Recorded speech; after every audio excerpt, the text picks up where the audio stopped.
Hi there, I'm Aurelia. My sister once looked me in the eye and said I was useless, after I built the very company that paid for her red carpet dress and corner office. We started with a laptop on my kitchen floor. I wrote the code. I pitched the product. But somehow, she got the CEO title, and I got locked out of the system I designed.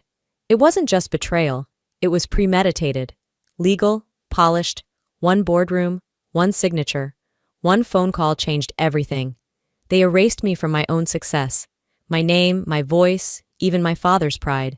But how far did they go behind my back? And why was everyone silent? The elevator doors opened with a soft chime, and for a moment, everything smelled like lavender and burnt coffee, the usual at DNA Systems.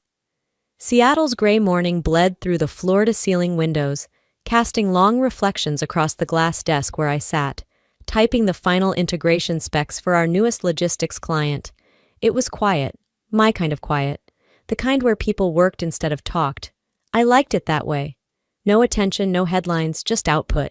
I didn't need spotlights. I built this company from silence, line by line, feature by feature. I led like a ghost in the system, and the numbers spoke for me. A Slack ping broke my flow. Dorian needs you upstairs, now. I grabbed my notepad. Not because I needed it, but because old habits die hard. On my way to the executive lounge, I passed the portrait wall. Only one photo had been added in the past year, Dorian's with a tech award I had won and he had accepted. When I stepped inside the lounge, my eyes locked instantly on her. Celeste. She was perched on the edge of the leather sofa like she'd never left, wearing a crimson blouse that screamed power and perfume that clung like a trap.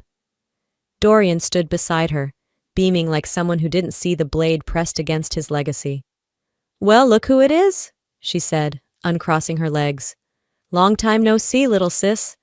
I felt the sting behind my ribs, but smiled the way you smile when you're in a room full of cameras. Polite, hollow. "I didn't know you were in town," I said, steady. "She wants to help," Dorian interrupted, "and I think it's time." Time. That word rang like a warning shot. Celeste hadn't touched this company in a decade, and now she wanted to help? No phone call, no email. Just a polished entrance, like she'd never abandoned the mess I cleaned up. She didn't hug me, didn't ask how I'd been, just showed up and sat down, like the throne had always been waiting. I walked out without asking questions. I didn't need to. Her presence was the answer. The next morning, I arrived early, as always. My mug was already warm when Dorian's assistant asked me to head to the conference room. The whole senior team was there. Not unusual.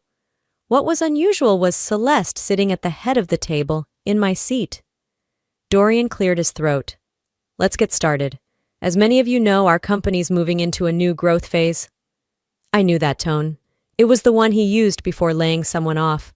"With that in mind," he continued, "I'm proud to announce that Celeste will be joining as co-CEO. Effective immediately."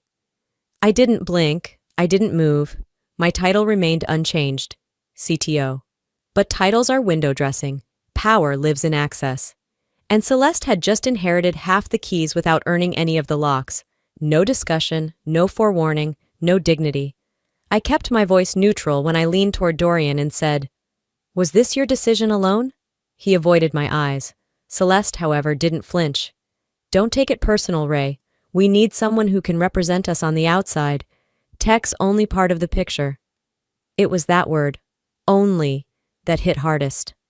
Only tech. The architecture, the product, the patents, the growth. Only. The meeting moved on, but I didn't hear most of it. My focus shifted to faces, who was nodding, who was avoiding eye contact. Small things, micro-expressions. I'd learned to read them over years of being underestimated. When the room cleared, Marcus, one of our junior engineers, clapped Celeste on the back and said, "Damn, that was smooth." I started making notes that night. Not just code commits or client briefings, patterns, changes, the kinds of small shifts you notice when someone's trying to erase you slowly, methodically. By the end of that week, Slack channels changed. Projects were being assigned differently. Clients I had onboarded were now rerouted to Celeste's calendar. A junior dev mistakenly credited her for the inventory platform I had built from scratch. I didn't correct him, not yet. You don't react when you're being outpaced. You observe, you document, you wait. I began tagging email threads quietly, saving meeting transcripts, archiving access logs. The developer in me knew that every move left fingerprints, and Celeste was leaving hers all over things she hadn't touched before. I wasn't panicking. This wasn't panic, it was protocol. But I didn't know yet, this wasn't just about roles. It was a hostile takeover in lipstick. The first blow wasn't delivered in a meeting or a hallway ambush. It arrived on my screen, quiet, calculated, and already viral. That morning, I logged into our company portal to check a support backlog. But the page had changed. Celeste's face greeted me at the top, framed by a glossy rebrand, the new face of innovation. I clicked instinctively, and it redirected to a Forbes article already circulating on LinkedIn, Twitter, even tech subreddits. The headline hit harder than coffee: How Celeste Winters is Disrupting Legacy Systems in Tech. Legacy. I was apparently a relic now. In the article, she was quoted saying, "This platform is my baby. I've nurtured it from the ground up with a vision for modern businesses." I didn't blink. I didn't scroll. I just stared until the words burned. No mention of me, not one line about the dev team. No photo of the engineers who'd worked nights beside me, eating vending machine dinners and debugging broken features at 2 a.m. My voice caught in my throat, but I didn't let it rise. I just whispered to myself, she didn't just steal credit. She rewrote history and deleted me. By the time I walked into the leadership roundtable that afternoon, I had already rehearsed silence. Celeste was seated beside Dorian again, this time with her own placard. The room buzzed with low chatter, fake laughs, half-hearted caffeine. They were all waiting for her to speak. During the meeting, one of the product leads brought up our latest architecture update. "That rollout was seamless," he said. "One of the cleanest code transitions we've ever had." I didn't speak. I let the compliment hang, just long enough for it to float where it belonged. Then Celeste cleared her throat. "That was a team effort," she said, smiling. "I guided most of that. Lies are funny things. They don't even tremble when they're spoken with confidence." Then she turned toward me, and the entire room fell still. "You're great with code, Aurelia," she said casually, with that trademark patronizing tone. "But not everyone's cut out for leadership." I watched half the table flinch. The other half kept their eyes glued to their laptops, as if suddenly fascinated by calendar invites. Dorian didn't say a word. My jaw tightened, but I smiled. She didn't stab me. She peeled me open in front of witnesses, and none of them stepped in. No one defended me, not even Dorian, who once told me I had a mind like a machine, precise and relentless. Back in my office, I closed the door and sat there, hands resting on the desk, mind cycling through every word she said, every glance she stole, every inch of recognition she clawed away. I wasn't angry, not yet. But I was done pretending this was normal. Within a week, the tone inside the company shifted, subtly but clearly. Slack mentions went from routine to rare. I'd be tagged in dev threads late, after key decisions had been made. Project approvals that used to pass through my inbox now landed on Celeste's desk. A new junior exec, fresh from some overpriced MBA program, accidentally introduced her during a client call as one of the founding minds behind our platform. I raised an eyebrow. Celeste didn't correct him. Later that day, I walked past her office. She was laughing with Dorian, sipping some imported matcha like royalty. She'd built nothing, but now she was everything. I started recording every instance, every omission, every stolen moment, screenshots, emails, meeting transcriptions, anything that proved I had been there before she decided to wear my skin. I wasn't asking to be celebrated. I was demanding to be recognized for what I built, with my hands, with my sacrifice. It wasn't jealousy, it was justice. And I could feel the line she crossed harden into something irreversible. Because on Friday, during a town hall quanda, someone asked, "What do you think differentiates DNA from other software companies?" Celeste answered instantly. "Simplicity, leadership, vision." She paused, then added, "We cut through legacy code, old systems, useless processes." The word rang like a gunshot. Useless. She didn't look at me when she said it. She didn't have to. The room stayed quiet. That same still, afraid quiet that always follows cruelty when no one wants to get involved. My fingers dug into the armrest, but I didn't speak. Not yet. Let her have the podium. Let her think she owned the spotlight. Because if Celeste wanted a narrative war, she just started it. By Monday morning, I knew something was coming. You could feel it in the air, the kind of unease that creeps under the skin before a system crashes. The building felt colder, or maybe it was just me. There was a silence between the elevators and the hallway that hadn't existed before. I stepped out on our floor and stopped. My nameplate was gone. The office I had worked in for nearly 8 years, the space I had designed, the one with the server dashboard on one wall and sticky notes layered with handwritten algorithms on the other, was empty, bare. The desk wiped clean, not a paperclip out of place. HR called it a space optimization decision. Just a reshuffle, the assistant said over the phone. We thought this side room might suit your needs better. Fewer distractions. Fewer people, you mean? I didn't argue. I nodded politely. Then I packed my things, the few they hadn't already touched, and walked to the new room. It wasn't even a proper office, more like a converted copy nook. No window, buzzing overhead light that hummed off tempo. My chair didn't swivel right.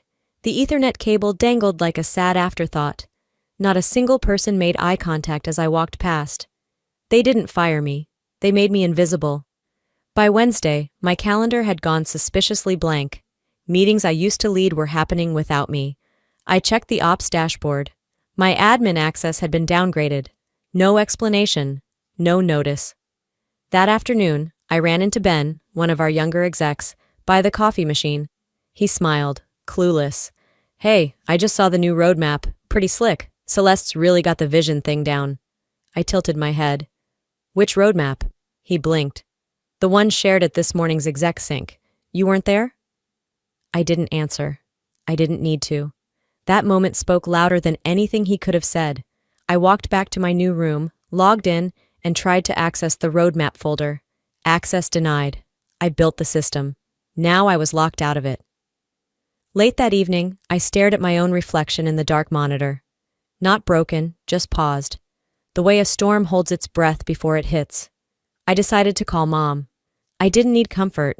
I just needed someone who remembered who I was. Before all this. She picked up on the second ring. Hi, sweetheart.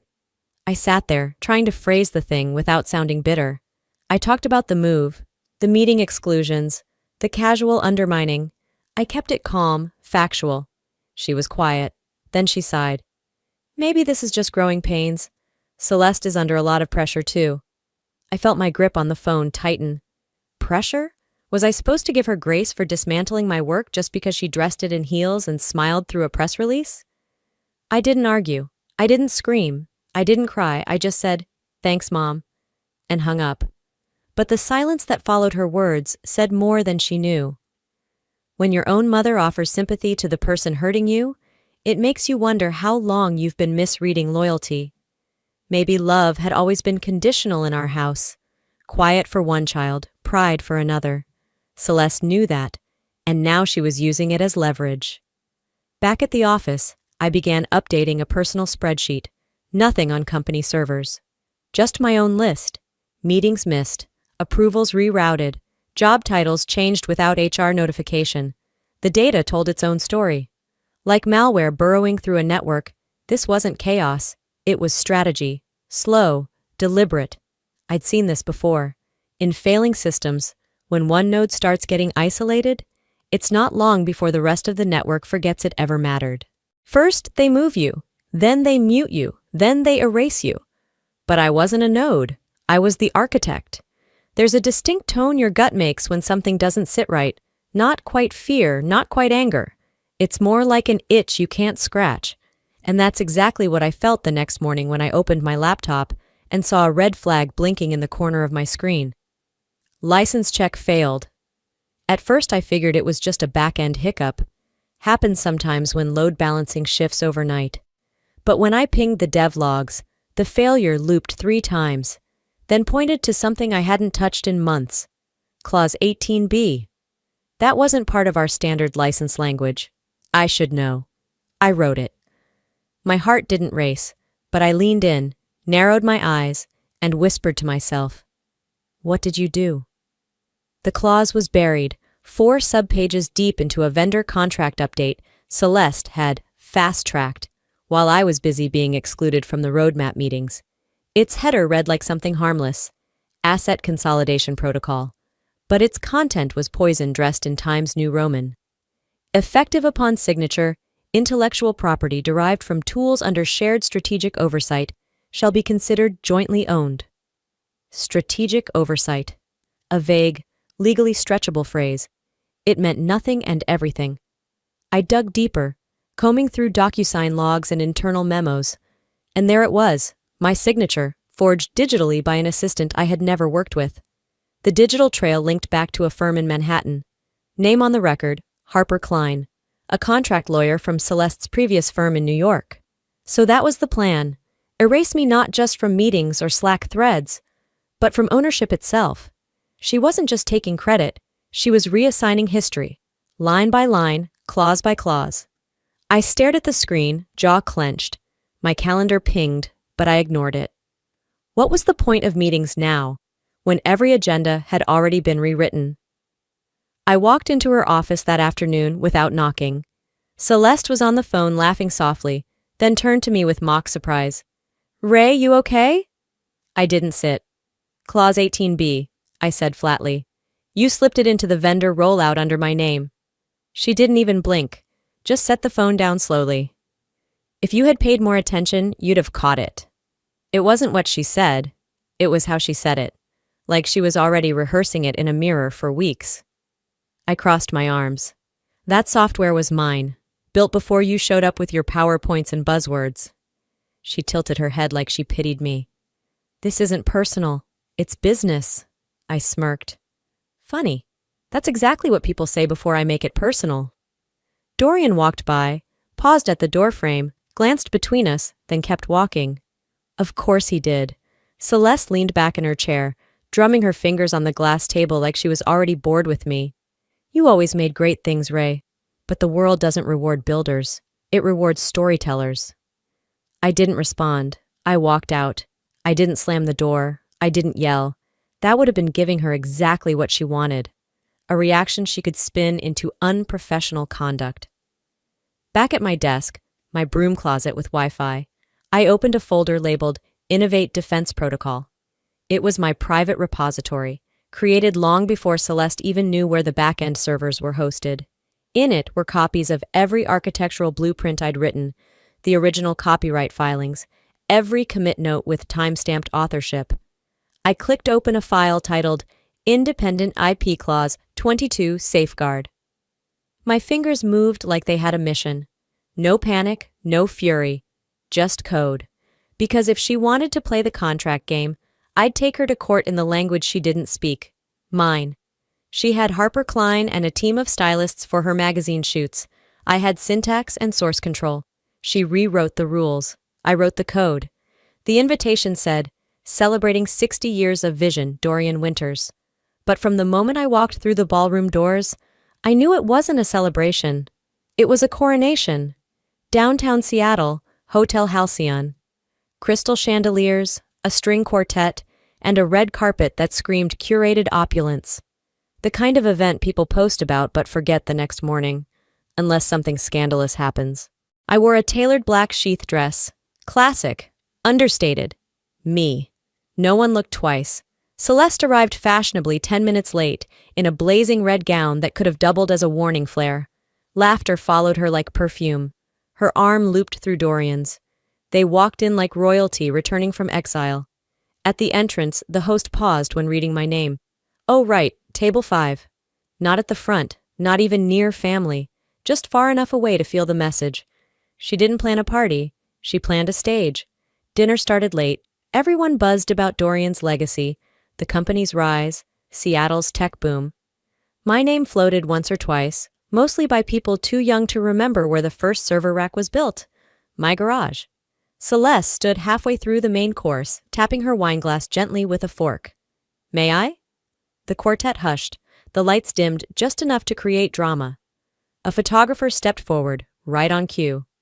"I want to thank everyone here," she began, eyes shining, voice syrupy, "for coming to celebrate not just 60 years of wisdom from my father, but a new era for D&A systems."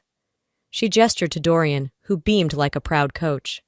Isolde kept her eyes on her bread plate. "I've been honored to return to a company full of potential," Celeste continued.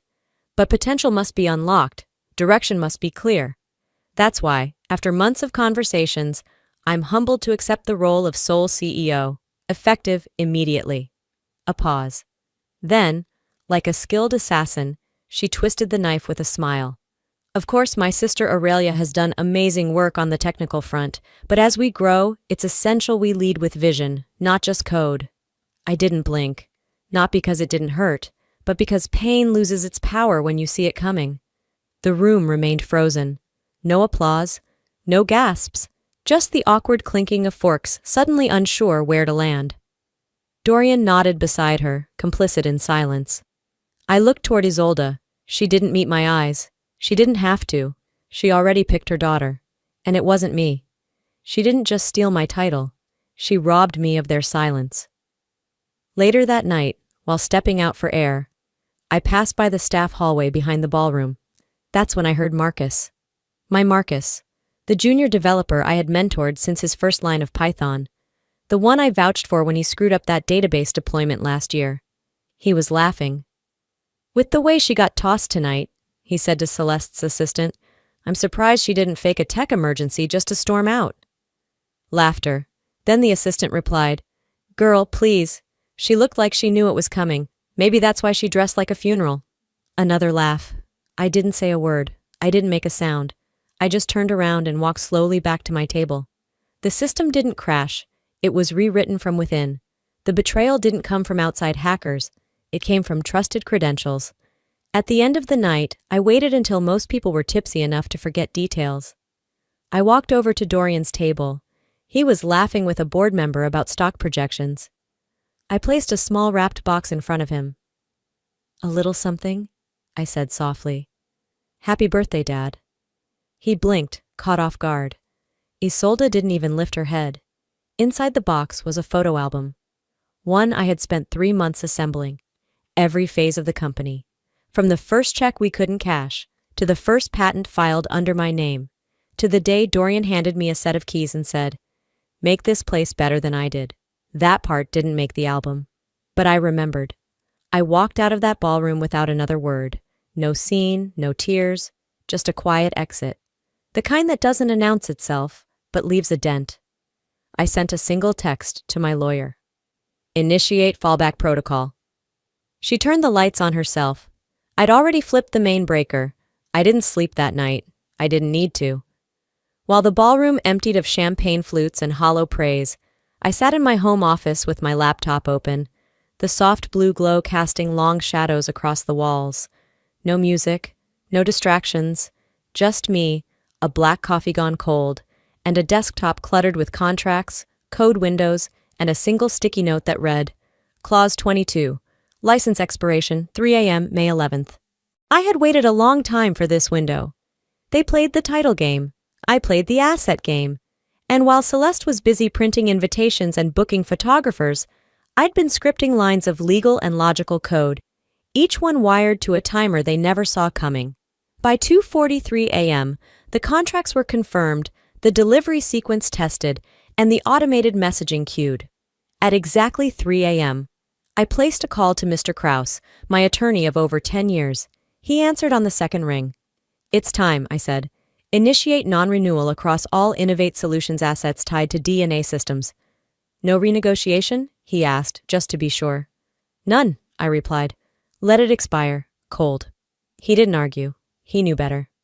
3 minutes later, the first wave of emails launched. Subject line, Leadership Changes at D&A. What this means for you. Recipients. Every major client who licensed our flagship product. Every vendor that had tied their software integrations to our platform. And every employee who ever signed a contract citing my name on their onboarding packet. Inside the email was a single message. Effective immediately, the license agreement between Innovate Solutions LLC and D&A Systems, will not be renewed. Ownership of the IP remains with Innovate Solutions. For those seeking continuity, contact us directly to discuss migration pathways. By 3:41 a.m., I had over 40 red receipts. By 4 a.m., the replies started rolling in. One from a longtime client in Austin. If you're not in charge, we're not in business. Another from an education tech partner. We signed because of you, not because of her. And another. Please call us first thing. We're not staying if this is the direction. I didn't smile. Not yet. This wasn't about revenge. This was reclamation. Respect isn't awarded at banquets or delivered with titles. It's built in silence, written into contracts, wired in line by line. At 8:55 a.m., I pulled into the DNA parking garage, same as always. No fanfare, no tantrum, no security escort. I still had access. For now. I walked straight to my floor. Celeste's new assistant did a double take but said nothing. By 9:02, I was seated at my old desk. A different room, same backbone. 3 minutes later, the door slammed open. Celeste. What are you doing here? She snapped, as if the office belonged to her DNA. I looked up from my laptop, calmly. Wrapping up some loose ends. Behind her, Dorian arrived half out of breath, clearly summoned in a panic. You were out of line last night, he said, pointing a trembling finger. And you, I said without missing a beat, were out of depth for the last 5 years. That shut him up. Celeste's voice rose. You've caused chaos, do you understand that? I leaned back, completely unshaken. What I understand is, this company was standing on software it doesn't own, run by a face it doesn't recognize. I stood, motioned to the monitor behind me, and pulled up the dashboard. License access? Revoked. Core product status? Offline. Support integrations? Redirected. Celeste's phone buzzed again, and again. Her face paled. A third buzz. Dorian checked his screen, eyes widening. You don't have the authority? She tried to bark. You never had the infrastructure. I cut in. She stepped forward, furious. This is illegal. I looked at her and said flatly, this is contractual. I tapped the screen again. A new set of notifications popped up. Client exit triggers, migration inquiries, support ticket spikes, 9:05. By now they've read everything. Every lie Celeste told. Every contract she glossed over. Every name that's signed not because of her, but because of me. Let her try to PR spin this one. I didn't leak a memo. I pulled the product. She tried to replace me with a speech. I replied with system failure. By 9:22 a.m., I had confirmation from 7 of our 10 biggest clients. They weren't just pausing contracts. They were terminating. Full stop. The emails were cold, corporate, and surgical. Exactly the tone Celeste liked to use. Now it was boomeranging. At 9:40, I received a calendar update. Emergency board session, 10 a.m. vertical bar, main conference room A. Celeste wasn't wasting time. Neither was I. I walked into that boardroom carrying 2 things. My tablet and a printed folder with 6 tabbed sections, each one color-coded, time-stamped, and cross-referenced with contract law. Dorian was already seated, face pale, hands clasped tightly. Celeste stood near the head of the long walnut table, speaking quietly with board chair Marin Liu and 2 other longtime members. Their expressions were strained, but not surprised. She saw me and rolled her eyes like I was late to my own funeral. Marin gave me a shallow nod. We'd like to keep this contained, she said. Internal disruption isn't good for public confidence. Then I suggest everyone here put their phones face down and ears wide open, I said, placing the folder on the table. Celeste scoffed. This isn't a courtroom, Ray. I looked at her flatly. No, but you're about to wish it was. I clicked my tablet and projected the first document on the screen. Clause 22 of the Innovate Licensing Agreement, Proprietary Ownership Structure, expires May 11th at 3 a.m., was not renewed. Next slide. Clause 6. Unauthorized access post-expiration constitutes breach of contract and intellectual trespass. Slide 3. Backend logs, IP addresses, timestamps, and user accounts. All tracing back to her assistant's credentials, accessing my code at 3:17 a.m. I built this system, I said, eyes locked on Celeste. You didn't just overstep, you trespassed. The room went still. Celeste crossed her arms, chin high. You're being dramatic. Marin looked at the logs. These are your servers? I nodded once. My servers, my codebase, my contracts. Celeste waved a hand. We're talking about software, not bloodlines. I didn't flinch. Interesting, because you've been acting like you inherited the company in a will. One board member cleared his throat. Let's focus. Aurelia, are you saying legal grounds exist for a claim? I handed out printed notices from clients. No, I'm not saying it, they are. One letter was from Zilix Tech. Due to breach of leadership continuity and loss of IP security, our agreement with DNA is nullified immediately. Another, pending legal review, we advise against further transactions with DNA. Celeste started to panic. Her face tightened and she spoke too fast. This is all being twisted. No one said we couldn't revisit contracts. The IP was always collaborative. I cut her off. I wrote every line of that product in my own name, years before your return. You knew that. You ignored that. And now you'll face that. Dorian finally spoke up. We were trying to modernize. You were resistant. I turned toward him. You call what she did modernization? I tapped the last file. It showed Celeste authorizing a contract transfer without board-wide consensus. Board Chair Liu exhaled. Celeste, you said she had no leverage. She doesn't? Celeste blurted. She's acting out. I smiled. No, Celeste, I'm acting legally and strategically, two things you clearly underestimated. A board member asked softly, What's your end goal, Aurelia? Clarity, I said, accountability, and a company that doesn't reward theft with titles. There was no shouting, no tantrums, just silence, tight and suffocating. Finally, Liu tapped her pen and said, We'll need to convene privately. Legal counsel will advise. I gathered my things slowly, letting the silence linger. As I reached the door, I turned and looked straight at Celeste. This boardroom is your fortress? I said, calm as glass. Good. I hope you enjoy watching it collapse from the inside. The room didn't explode after I left. It imploded. I could feel the weight of it even through the walls as I walked past reception. The stunned silence, the calculated stares, the half-sentences waiting to be spoken in private corners and encrypted group chats. The truth was already doing its job. By the time I reached my office, my inbox had turned into a digital confession booth. Anonymous tips, apologies, screenshots. But one email stopped me cold. It was from a junior attorney, Megan Kessler. She'd been a silent shadow at most legal meetings, always scribbling notes, rarely speaking. Subject, FYI leaked doc, Larkhill proposal. Attached was a PDF titled, Preliminary Terms, Acquisition of D&A Systems by Larkhill Tech Group. I scanned the first few lines. Pending resolution of internal ownership disputes. Timeline assumes IP control fully transfers within 30 days. The signature at the bottom? Celeste Winters. No mention of the board, no CC to legal, and definitely no trace of me. So that's what all this was about. Not just ego, not just image. She wasn't trying to lead DNA. She was trying to sell it. Fast, quiet, and clean. And I was the final signature standing in the way. I closed the document, exhaled slowly, then pressed record on my private audio journal.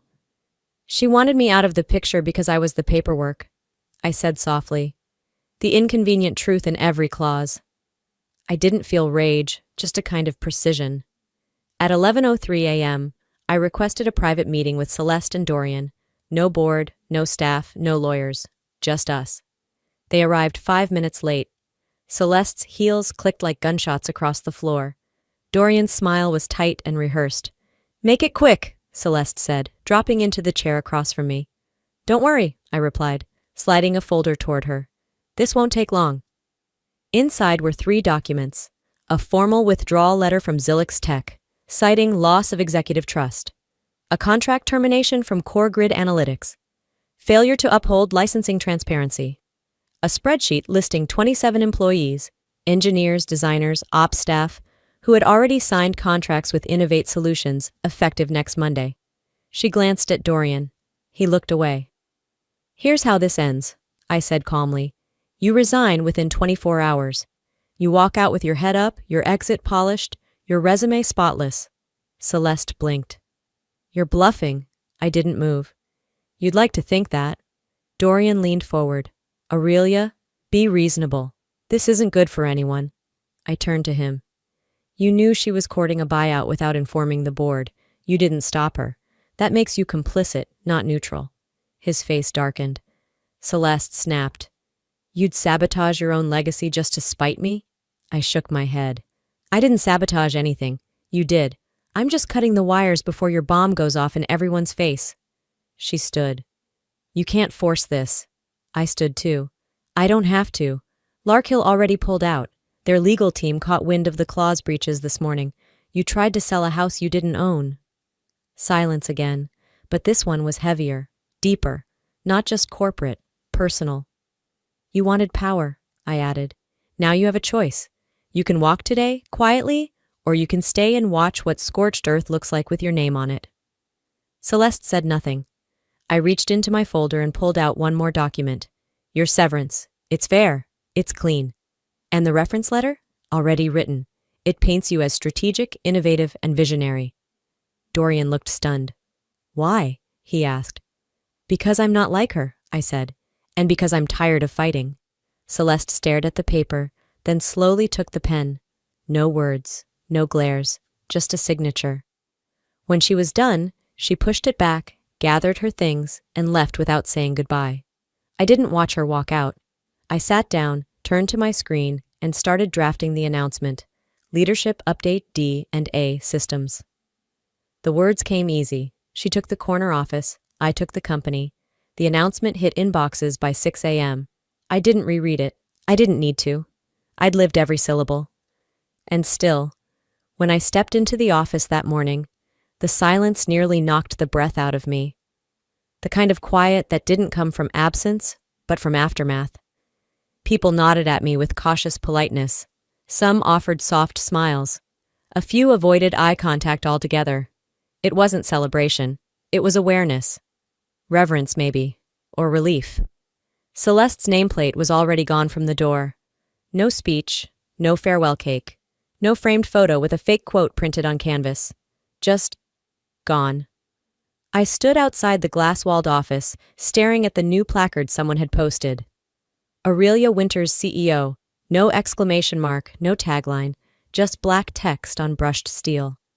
I closed the door behind me and sank into the chair. Same chair I'd sat in 1,000 times as CTO. Same view, same desk. But it felt heavier now, like stepping into a house that used to be yours, only to find someone had moved all the furniture an inch to the left. On the corner of the desk sat the small wrapped box I had left at the gala, the photo album. I hadn't opened it. Not then. Not when I walked away from Dorian without waiting for him to unwrap it. Not when I cleared out the betrayal from the code base. But now, I finally peeled back the paper. Inside were snapshots, black and white grainy prints from the early years. Me in oversized glasses sitting on the floor with cables tangled around my feet. A whiteboard sketch with DNAV01 written in Sharpie. A printed quote taped to the corner. We start small. We stay sharp. My handwriting. And at the very back, a post-it, yellowed with time. For the ones they underestimated. Dad. I stared at that handwriting until my eyes blurred. There was no dramatic music, no standing ovation, just me, alone, holding the thing I'd almost given up to people who couldn't spell integrity without a lawyer. Dorian retired the next week. He sent a group email citing health, clarity, and quality time with family. We spoke briefly at Thanksgiving. He told me the turkey was dry. I told him it wasn't the bird's fault. Isolde dropped by once in December. She didn't mention Celeste, just commented on the office plants and brought me homemade peach cobbler. The kind she used to make when things were okay. We didn't talk about the company. We didn't talk about family, but she hugged me a little longer than usual before leaving. As for Celeste, she vanished like a glitch in a live demo. Word had it she took a job in San Jose. Something about a product strategist position. Mid-level, no press release, no public statement, and not a single message to me. I didn't expect one. Some wounds don't bleed. They just stay beneath the skin, waiting for pressure. But I wasn't bleeding anymore. I wasn't bitter either. I was rebuilding. And this time, I wasn't building for headlines. I launched a mentorship initiative, one-on-one coaching for women in back-end engineering, no media hype, no PR filter, just code, guidance, and growth. We branded the new platform, built by quiet hands, because that's what we were. Quiet, consistent, relentless. I didn't hold town halls or press junkets. I didn't need to. I led in the background, but not in the shadows, and slowly, very slowly, the company began to shift. Not with fanfare, but with trust. Engineers spoke up more. Teams experimented faster. Clients returned. Not because of the name, but because they knew who stood behind the product again. And one night, late, long after the others had gone home, I found myself placing that old photo album on the shelf behind my desk. I didn't do it for nostalgia. I did it for closure. Forgiveness, I realized, wasn't the same as forgetting. It was choosing not to carry the same weight twice. Celeste had called me useless, but I built an empire in the quiet, and I walked away with everything that mattered. Some victories come loud, others arrive in silence. Mine didn't need applause because peace was louder than any boardroom cheer. Looking back, if I could offer one truth, it's this: never confuse being quiet with being weak. For years, I kept my head down, thinking loyalty and hard work would speak for themselves. But in the real world, especially in business, silence can be mistaken for consent. I had to learn that protecting your worth doesn't make you difficult. It makes you honest. And family? It's complicated. Love doesn't always come with fairness. Sometimes the people closest to us betray us the hardest, not because they hate us, but because they never imagined we'd stand up and say enough. So here's what I want to leave you with. You are not too soft. You are not too late. You are not too much. You are exactly enough for the empire you're meant to build, the boundaries you're learning to draw, and the future you still get to shape. Maybe your Celeste isn't a sister. Maybe it's a boss, a partner, a parent, or even that voice in your head. But whatever tries to rewrite your story, remember, you hold the pen. You set the terms. You can walk away whole. Now I'd love to hear from you. Have you ever had to take your power back, quietly or not? What would you have done differently if you were in my shoes? Or maybe you're still in your chapter 3, holding your breath and waiting for the right moment to rise. If so, let this be your sign. You're not alone.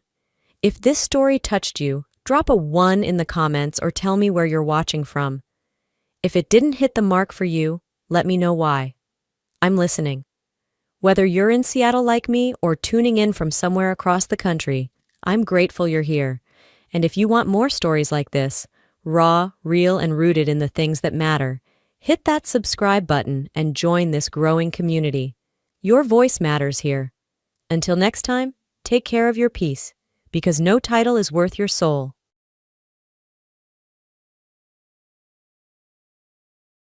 Hey, everyone, I'm Julie. I'm 35 years old, working as a marketing executive, and from the outside, it probably looked like I had the perfect life. I was married to Liam, a successful lawyer, and we lived in a beautiful house in the suburbs. Our weekends were filled with brunches with friends and relaxing together. Everything seemed great until Liam's sister Cheryl lost her job and needed a place to stay. I wasn't thrilled about the idea, but I thought, family is family, right? I quickly realized that letting Cheryl stay with us was a big mistake. At first, the problems were small, almost easy to brush off. For example, I noticed that my favorite sweater would disappear, only to turn up later in Cheryl's laundry. When I asked her about it, she'd just laugh and say, "Oh, I thought it was mine," with a fake laugh that really irritated me. I tried to let it go, thinking it wasn't worth a big fight over something small. But then things got worse. One night, Liam and I were getting ready for a date, and I went to grab my go-to lipstick. It was gone. I stormed into Cheryl's room, and sure enough, there she was, wearing my lipstick. I couldn't believe it. "What the hell, Cheryl?" I snapped, furious that she had taken something of mine without asking. Instead of apologizing, she had the nerve to act offended and said, "Calm down, Julie. It's just lipstick. We're sisters now, remember?" I turned to Liam, hoping for support, but he just sighed and said, "Babe, don't make a big deal out of nothing. Cheryl's going through a tough time." That's when I started feeling like something was really off. Liam wasn't seeing what I was seeing, and it made me feel alone in my own home.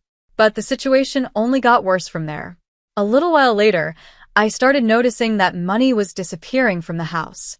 At first, it was small amounts, $40 here, $70 there. I brought it up to Liam, thinking he would take it seriously. Instead, he barely looked up from his phone and said, "Maybe you just forgot you spent it or miscounted." I couldn't believe it. My own husband was acting like I was imagining things, like I couldn't trust my own memory. The final straw came when I went to my desk drawer to check my emergency stash of money. I had $1,000 in there, but now it was gone. I knew Cheryl had to be the one who took it. I confronted her in the kitchen and asked, "Have you been taking money from my desk?" She looked at me like I had just accused her of the worst crime in the world. "Are you seriously accusing me of stealing after everything your family has done for me?" she asked, as if she was the victim. Before I could even respond, Liam walked in and saw Cheryl crying. She immediately turned to him and said, "Julie thinks I'm a thief. How could she say that?" And just like that, I became the bad guy. Liam put his arm around Cheryl and glared at me. "Jesus, Julie, what's wrong with you?" "Cheryl would never do that," he said, taking her side completely. That night, as I lay in bed next to a husband who now felt like a stranger, I knew I had to do something. No one believed me, not Liam, not Cheryl, so I realized I had to take matters into my own hands. If no one else was going to help me, I needed to get proof. Little did I know that what I would uncover next would turn my entire life upside down in ways I never could have imagined. So, stay tuned, because this story is far from over. What happened next changed everything. I was tired of feeling like I was losing control in my own home. I couldn't take it anymore. It was time to catch Cheryl in the act and put an end to the mess she was causing. I knew I had to do something smart, so I went to an office supply store and bought some invisible ink. My plan was simple but clever. Once I got home, I marked some $40 and $70 bills with the invisible ink. You couldn't see it with your eyes, but under a UV light, the ink would glow, showing who had taken the money. I carefully placed the marked bills in my desk drawer, making sure to count them exactly. Then, I set up a small hidden camera inside a picture frame on my bookshelf. The camera had a clear view of the desk, so I would know for sure if Cheryl was stealing. Now, all I had to do was wait. That evening, the tension in the house was thick. Cheryl was her usual self, talking loudly about some new guy she had met, and Liam was listening to her every word like she was the most interesting person in the world. I quietly pushed my food around on my plate, trying to keep my cool. I was frustrated and angry, but I didn't want to cause a scene. Liam noticed my silence and asked, "You okay, babe?" I forced a smile and lied, "Just tired from work." Cheryl smirked at me and said, "Maybe you should take a vacation. All that stress isn't good for your skin." Her comment made me want to scream, but I bit my tongue, holding back my anger. The next few days felt like they dragged on forever. Every time I came home, I rushed to check the camera and count the money in the drawer. For the first few days, nothing happened, and I started to wonder if maybe Cheryl was being more careful. But on day 5, I finally got what I was waiting for. I watched the footage with my heart pounding. There she was, Cheryl, rummaging through my desk drawer like she owned the place. She boldly took 4 $50 bills and even had the nerve to fix her hair in my mirror before leaving the room. I was shaking with anger, but I knew I had to stay calm and handle this smartly. Later that day, I found Cheryl in the kitchen. "Hey, can we talk?" I asked, keeping my voice steady. She turned to me with an innocent smile and said, "Sure, what's up?" I looked her straight in the eye and said, "I know you've been taking money from my desk." Her expression changed quickly. First, her eyes widened in surprise, but then they narrowed as she tried to cover it up. "Excuse me? Are you accusing me of something?" she asked, acting shocked. I didn't let her play her games. "Cut the act, Cheryl. I have proof," I said, trying to stay calm. "If you admit it now and pay me back, we can keep this quiet." Cheryl sneered at me and said, "Otherwise what? You're going to tell Liam? Good luck with that. He'd never believe you over his baby sister." I took a step closer and said, "Are you sure about that? Because I have you on camera." For a moment, I saw fear flicker in her eyes, but she quickly forced a laugh. "Nice try, Julie." "You're bluffing," she said. "Am I? Are you willing to risk your relationship with Liam on that?" I asked, not backing down. Cheryl's confidence faltered for a second, but then she stormed out of the kitchen, slamming the door behind her. I leaned against the counter, my heart racing. I had given her a chance to come clean and make things right, but she chose to lie and deny everything. If that's how she wanted to play it, fine. I was done being nice. The annual family barbecue was coming up that weekend. Liam's parents, cousins, and even our nosy neighbors would be there. It would be the perfect time to finally expose Cheryl and show everyone the truth. I had tried to handle things quietly, but now it was time for the truth to come out, and Cheryl wouldn't be able to hide behind her lies any longer. I smiled to myself, imagining what was about to happen. Cheryl thought she was so smart, but she had no idea what was coming. By the end of Wednesday night, everyone would finally know the truth about her.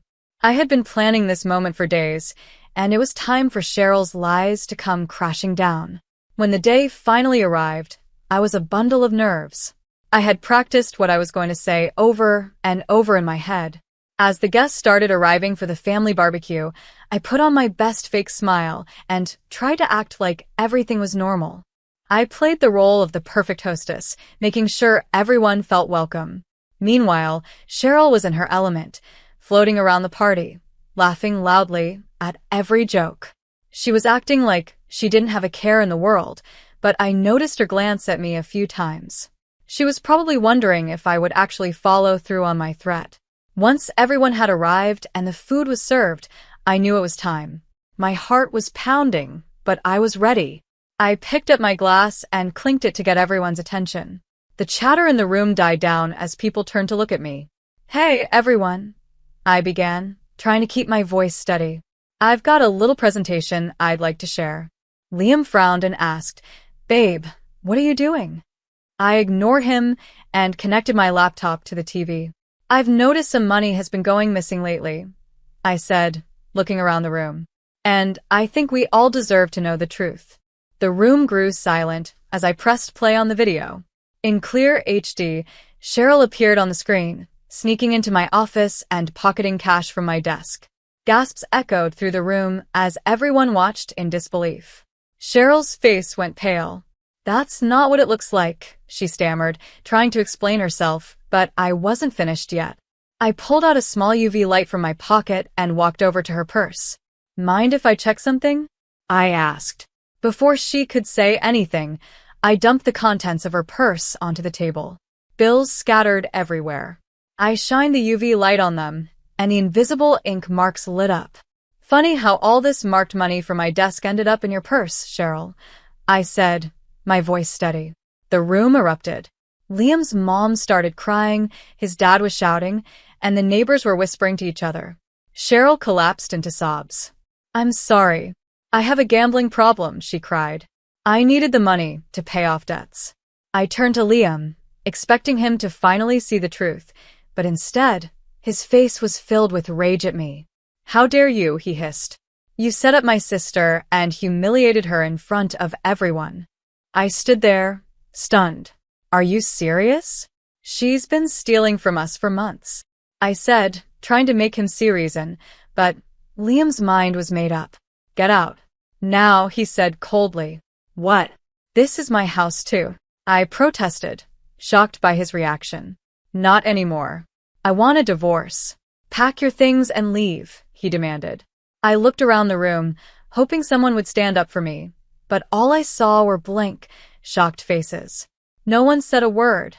It felt like the ground had been pulled out from under me. Tears welled up in my eyes as I ran upstairs, grabbing a bag and stuffing it with clothes. My heart was broken, but I knew I had no choice but to leave. As I walked out the door, I glanced back one last time. My entire world had just fallen apart, but I knew deep down that I would come out stronger on the other side. Even though it felt like I had lost everything, I had finally stood up for myself, and that was the first step toward a new beginning. I could still hear Cheryl's dramatic sobs and Liam's soft, comforting voice as I left the house. "It's okay, sis. We'll get you help. Julie's gone now," he said, as if I was the problem. I slammed the door behind me, feeling like my whole world was crumbling. I had exposed the truth, yet somehow I was the one being punished. As I drove away, the reality of the situation sank in. This wasn't the end, it was only the beginning of my fight for justice. That night, I went to my best friend Teresa's house. She opened the door, and as soon as I stepped inside, I broke down and told her everything. Teresa was furious.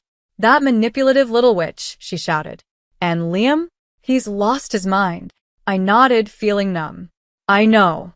I can't believe it either," I said quietly. The next morning, I knew I had to start taking control of my life. I called in sick to work and set up a meeting with a divorce lawyer. When I told her the whole story, she shook her head in disbelief. "We'll file for divorce on the grounds of emotional abuse," she said. "And we'll make sure to highlight how Liam defended a thief in your own household." I agreed, feeling a small sense of relief. At least I was doing something to move forward. In the weeks that followed, I buried myself in work. It was the only way I knew how to cope. I worked long hours, staying late at the office, and put all my energy into my projects. My boss noticed the change in me. One day, he called me into his office. "Julie, I don't know what sparked this fire in you, but your work has been outstanding lately," he said. "How would you feel about heading up our new digital marketing division?" I could barely hold back the tears of relief. "I'd love to. Thank you so much," I said, grateful for the opportunity and the distraction. Meanwhile, karma was catching up with Cheryl and Liam. Word quickly spread that Cheryl's gambling problem had spiraled out of control. She had even been caught embezzling money from her new job and was now facing serious criminal charges. As for Liam, defending Cheryl had backfired on him in a big way. His colleagues at the law firm were whispering behind his back, and he had lost a major case because he was so distracted. As a result, the firm demoted him to junior partner. About 5 months after the disaster at the family barbecue, I was signing the lease on my new apartment. I had finally found a place of my own and was excited to start this new chapter of my life. Just as I finished the paperwork, my phone buzzed. It was a message from Liam. "Julie, can we talk?" "I made a huge mistake," he wrote. I couldn't help but laugh bitterly. "You're just realizing that now?" I thought to myself. Liam continued. "Please, I want to apologize. Maybe we can work things out." I felt a rush of anger, but also a sense of freedom. I didn't need him anymore. I had moved on. I typed back, "Not a chance, Liam. I've moved on. Don't contact me again." With that, I hung up the phone, feeling lighter than I had in months. That night, I decided to celebrate. I treated myself to a fancy dinner at a nice restaurant, something I hadn't done in a long time. Afterward, I visited a local animal shelter and adopted a scruffy little rescue dog. I named him Justice, fitting for the journey I had been on. Justice, and I went home to my new apartment, and for the first time in a long while, I felt at peace. A few weeks later, I threw a housewarming party to celebrate my new life. Teresa and a few close friends came over, filling the apartment with laughter and warmth. At one point during the party, Teresa raised her glass for a toast. "To Julie, the strongest and bravest woman I know. You stood up for yourself, and you came out on top. We're all so proud of you," she said, smiling. I looked around at my true friends in my cozy new home, and tears welled up in my eyes this time. They were happy tears. "Thanks, everyone," I said, my voice a little shaky. When Liam kicked me out, I thought my life was over. But really, it was just the beginning. I've learned who my real friends are, and more importantly, I've learned how strong I am. As the party continued, I realized that I had finally left the pain behind. My life was moving forward, and I had built something new for myself. The struggles had made me stronger, and I was ready for whatever came next. As the party started winding down, Teresa pulled me aside. "Any regrets about exposing Cheryl?" she asked. I paused for a moment, then shook my head. "Nope. It was hard, but I'd do it all over again. No one has the right to steal from you or make you feel crazy for standing up for yourself," I replied. That night, as I curled up in bed with Justice, my new dog, resting at my feet, I had a realization. Sometimes losing everything is the only way to truly find out what you're made of. And me? I discovered I'm stronger than I ever thought possible. I faced a tough situation and came out of it more resilient than before. Even though this part of my story is over, I'm curious to hear from you. If you were in my shoes, would you have exposed Cheryl at the family barbecue or handled it privately? Do you think public humiliation was justified, or did I go too far? Share your thoughts in the comments below. Your perspective could help someone else going through a similar situation. And if you enjoyed this journey with me, hit that like button and subscribe for more real-life stories and the lessons I've learned along the way. Trust me, I've got plenty more stories to tell. Life can be wild, but we can navigate it together.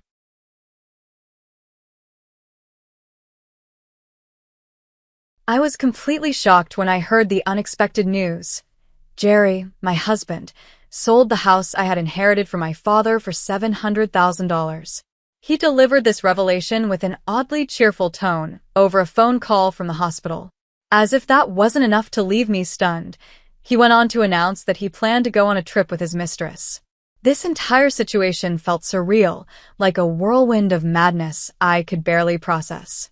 I couldn't understand why Jerry would sell a house with so much sentimental value and then, without hesitation, share his plans to leave with another woman. The shock of it all intensified as he revealed he was also planning to abandon his family, our family, including our 9-year-old daughter, Maria. His casual attitude about leaving her behind was especially distressing.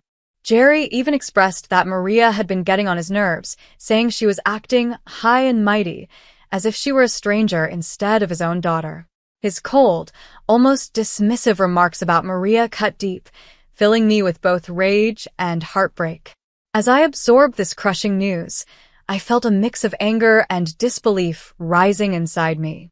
It was hard to believe that the man I once loved could behave so callously. My name is Anna Kendrick. I'm 39, a full-time homemaker, and for years, I've been married to Jerry. But our marriage has been far from harmonious for some time now. We've had our share of marital discord, and for about a year, I've harbored suspicions about his infidelity. There was no direct evidence, but the signs were hard to ignore. His frequent visits to bars after work, the faint smell of unfamiliar perfumes on him, and even expensive gifts that clearly weren't meant for me. Despite all these signs, I was too afraid to confront him or demand the truth. I've felt stuck, unable to take action, and now this revelation about the house and his mistress has brought all my fears crashing down. Thinking back on our relationship, I remember the man I fell in love with over a decade ago. Jerry was kind, sincere, and genuinely caring back then. We shared a beautiful beginning, and our marriage felt like a dream come true. However, everything changed after Maria was born. Parenthood came with its own set of challenges, and as a stay-at-home mom, I relied on Jerry's support. In the early days, he was attentive, helping with baths and meals for our daughter, but gradually his involvement faded. He became more distant, his outings more frequent, and I was left to shoulder the responsibility of raising Maria alone. Looking back, I wonder how we arrived at this place, a marriage that once felt solid and full of promise now crumbling under the weight of infidelity, neglect, and betrayal. The news of Jerry selling my father's house and abandoning us for his mistress has left me feeling lost and desperate. In the midst of this emotional storm, I can't help but feel a powerful urge to take control, to somehow stop him from destroying everything I held dear. At first, when I asked Jerry to help with parenting, he was supportive, but gradually, it turned into a daily routine and his attitude changed. He started resenting the responsibility, often reminding me that it's your job as a stay-at-home mom to handle parenting. His words were painful, especially when he complained about having to help after a long day at work, as if our daughter, Maria, wasn't his responsibility too. Over time, Jerry pulled back entirely, leaving me alone to handle Maria's tantrums and our nightly routines, while he retreated to the bedroom, avoiding the parenting he once shared. Even on weekends, when Maria eagerly asked him to play, Jerry would dismiss her with, "Playing is your mom's job. I'm busy." It was heartbreaking to see him brush her off, and it only got worse when he scolded her for showing emotions or blamed me for how she behaved. Maria and I found comfort in each other, spending time playing and drawing together, just the two of us. There were moments when I wished for a break, time for myself to read a book or watch a movie, but with Jerry checked out and Maria's needs constant, there was little room for my own interests. Meanwhile, Jerry enjoyed his hobbies, like racing, without a second thought. I felt trapped. His income kept us afloat, but I had no voice to ask for more balance. This pattern went on for 9 long years, and it became clear that the Jerry I once knew, kind, caring, and attentive, was long gone. Instead, I lived with a man who not only avoided parenting but spoke to me harshly, as if my work at home meant nothing. Despite my frustration, I focused on Maria, knowing she deserved stability, even in a divided household. Her bright spirit was a gift. She was honest, cheerful, and somehow untroubled by the tension around her. One afternoon, as we sat drawing together, she surprised me with a compliment, saying I was talented and should consider drawing as a job. Her kindness lifted my spirits, reminding me that someone in this house noticed my efforts and cared. Maria's positivity became my anchor. She thrived in school, with friends and teachers who adored her, and her compliments about my art gave me a quiet confidence I hadn't felt in years. As long as she could smile, I felt a flicker of hope and resilience in facing our difficult life. That night, however, things took another familiar turn when Jerry stumbled home, clearly drunk. His drinking had been growing worse, and every time he came home in that state, my concern deepened. Sighing, I went through the routine of helping him, peeling off his jacket and getting him settled, when something unexpected happened. As I removed his jacket, a piece of paper slipped from his pocket. Usually, that pocket only held his keys, but tonight, it contained a receipt from a motel. My heart sank as I looked at it, realizing this was undeniable evidence of my suspicions that he had been unfaithful. For so long, I had pushed those doubts aside, afraid to face them head-on, but now, there it was, in my hand, undeniable and impossible to ignore. I quietly tucked the receipt away, hiding my shock and turmoil as best I could. That night, as I lay awake, the weight of our fractured marriage felt heavier than ever, and I began to question what I could, or should, do next. The next morning, as I mulled over the discovery of Jerry's infidelity, I felt a mix of anger, sadness, and uncertainty about what to do. With the receipt still tucked away, I knew I needed to confront him, to bring this hidden truth out into the open. However, Jerry left the house early, still groggy from the previous night, and I was left alone with my thoughts once Maria had gone to school. I kept trying to focus on my regular chores, but my mind kept circling back to the questions and hurt I now carried. Just as I was lost in thought, my phone buzzed with a call from an unfamiliar number. I hesitated, feeling a strange sense of dread, and answered, only to hear a voice from General Hospital on the other end. Jerry had been rushed to the hospital and was undergoing emergency surgery due to a severe kidney problem. The doctor explained that his kidneys were failing, and without a transplant, he might not survive. I was stunned. Despite the hurt he'd caused, I didn't want him to die. My mind spun as the doctor explained the details of his condition and the urgency of finding a compatible donor. In the days that followed, Jerry's health took center stage in my life.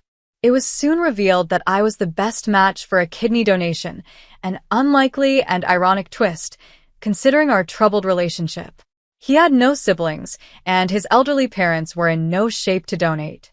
Despite my own mixed emotions about him and my reservations about the surgery, I recognized that Jerry's life depended on this decision. I felt torn, but the thought of potentially saving him outweighed my hesitations. When I explained the situation to Maria, she listened carefully. She surprised me with her understanding, encouraging me to go ahead with the surgery if it could help her father.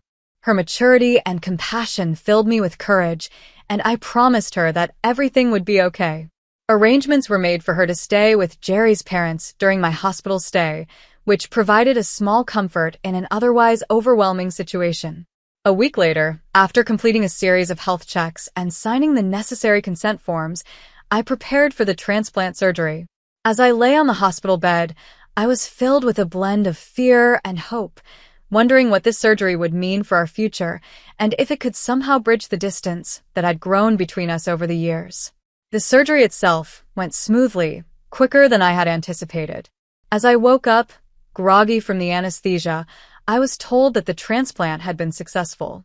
I felt an immense sense of relief, knowing that I had done everything I could to give Jerry a second chance. It was a strange feeling, lying there in the recovery room, uncertain about what the future held but filled with a quiet sense of resolve. Maria visited me a few days later, her warm smile lifting my spirits. She expressed how proud she was of me and how much she missed me, reminding me why I had made this difficult choice. For now, I could only hope that this experience would bring about some change, both in Jerry and in our family. Whether or not it led to a fresh start, I knew I'd given him, and us, a new chance, one built on forgiveness, resilience, and the strength that Maria's love had inspired in me. I spent about a week in the hospital, while Jerry's recovery took slightly longer, around 11 days. Thankfully, both of us healed without complications, and everything seemed to be progressing smoothly. Just before I was set to be discharged, I received a call that would shake me to my core. Answering the phone, I heard Jerry's voice, the man I had just saved by donating my kidney. I expected words of gratitude, a moment of kindness or acknowledgement of what I had done for him. Instead, his tone was oddly cheerful as he skipped over any mention of the surgery and went straight to something shocking. Jerry casually announced that he had sold our house for $700,000 and was planning to take a trip with his mistress. I felt like the ground had been pulled out from under me. Our house, an inheritance from my father, filled with memories and sentimental value, had been sold without a thought.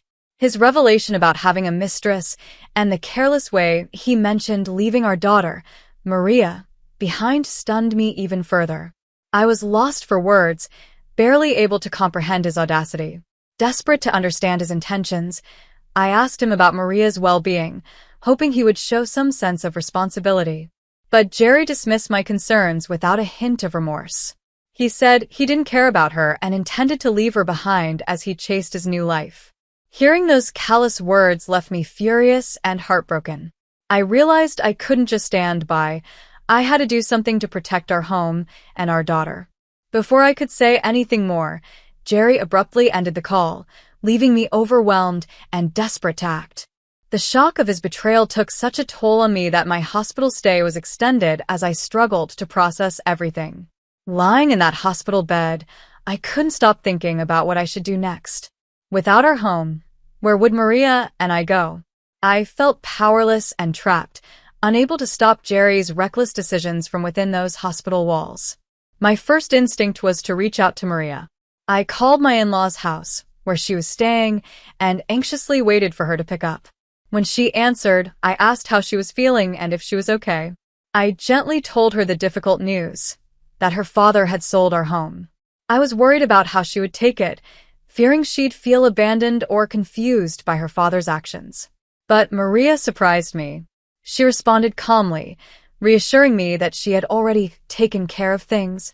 Confused and intrigued, I listened as she explained that Dad had told her about his plan to sell the house and involve his mistress in the process. She had managed to handle the unsettling news with surprising maturity, even expressing gratitude that I was concerned about her. Her strength and composure filled me with a mixture of pride and amazement. Maria's calm words were a comfort to me during one of the most distressing times of my life. Her resilience in the face of her father's choices showed me that, despite everything, she was managing to stay grounded. Though our lives had been turned upside down, Maria's maturity gave me hope. Knowing that she could find strength amid the turmoil inspired me to face whatever was coming next with renewed resolve. After allowing myself a bit of rest and peace, my curiosity still lingered about what Jerry and his mistress were up to. I reminded myself of the importance of focusing on recovery and eventually drifted into sleep. 6 days later, feeling somewhat restored, I was discharged from the hospital and made my way to my in-laws' house. Maria greeted me with joy, and my mother-in-law welcomed me back with a warm smile, clearly relieved to see me. But my father-in-law's expression was grim. He apologized sincerely for Jerry's actions, and it pained me to see how deeply he felt about his son's behavior. Despite their apology, I took some responsibility, admitting that perhaps I should have spoken up sooner about our issues. As we spoke, my in-laws revealed they had no intention of letting Jerry get away with his reckless choices, which filled me with both relief and curiosity about what that would mean. Maria and I then headed home, but on the way, we stumbled upon an unexpected scene outside a realtor's office. There stood Jerry, looking disheveled and visibly stressed, in sweatpants and unkempt hair. Beside him was a woman, presumably his mistress, who looked equally frazzled in a short skirt, missing a shoe, and a bare face showing her frustration. They were in the middle of a heated argument about the sale of the house, which had apparently fallen through, leaving their plans in shambles. Seeing this chaotic scene unfold in public added a new layer of disbelief to everything I was already feeling. Jerry stomped his feet in anger while the woman screeched, drawing surprised stares from people passing by. Shocked but determined to get answers, Maria and I approached them. As soon as we questioned Jerry, both he and the woman gasped, clearly not expecting us to show up at that moment. Jerry immediately turned the blame toward me, accusing me of interfering with the house sale and somehow talking the buyer out of the deal. Ignoring their baseless accusations, I instinctively shielded Maria behind me, trying to keep her away from the drama. The realtor, who had been watching the scene unfold with growing confusion, looked shocked to learn that I was Jerry's wife. The sales cancellation had disrupted their plans, and as Jerry pointed to his mistress, he muttered something about debts he still owed because of the money he had spent on her. It became painfully clear to me then, Jerry had intended to sell the house, not only to settle debts he had accrued for his mistress, but also to secure a new place for the two of them. The realization hit me hard. He knew this house was a precious inheritance from my father, yet he had been ready to disregard Maria and me for his own selfish desires.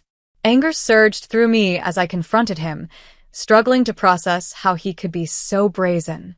Even in this critical moment, Jerry hurled insults my way, showing no remorse. I told him, firmly, that he had no right to try to sell the house without discussing it with me. The house was legally mine, and his attempt to dispose of it without my consent was both disrespectful and unlawful. Furious, I demanded to know if he had gone as far as forging documents to make the sale happen. The audacity of his betrayal was almost too much to bear, and I felt a wave of resolve rise within me to protect what was rightfully mine. Confronting Jerry there, in front of the realtor and his mistress, was a moment of clarity. I knew I couldn't let him trample over my rights and my family's future. This house was more than just property. It was a piece of my father's legacy, and it symbolized the life I was determined to rebuild for Maria and myself. Standing up to him, I felt a newfound strength, a resolve to guard our future from his reckless decisions, no matter what it took. I revealed the shocking twist to Jerry. He had been bad-mouthing the supposed buyers of the house, unaware they were his own parents. The truth had come to light through Maria, who had spoken to her grandparents about Jerry's deceitful actions. Outraged by their son's behavior and wanting to protect both me and their beloved granddaughter, my in-laws had decided to step in to save the house. Maria, with confidence and maturity, explained that her grandparents valued the house's sentimental importance and disapproved of Jerry's reckless plan to sell it. To block him, they had cleverly posed as potential buyers, ensuring the house would remain in the family.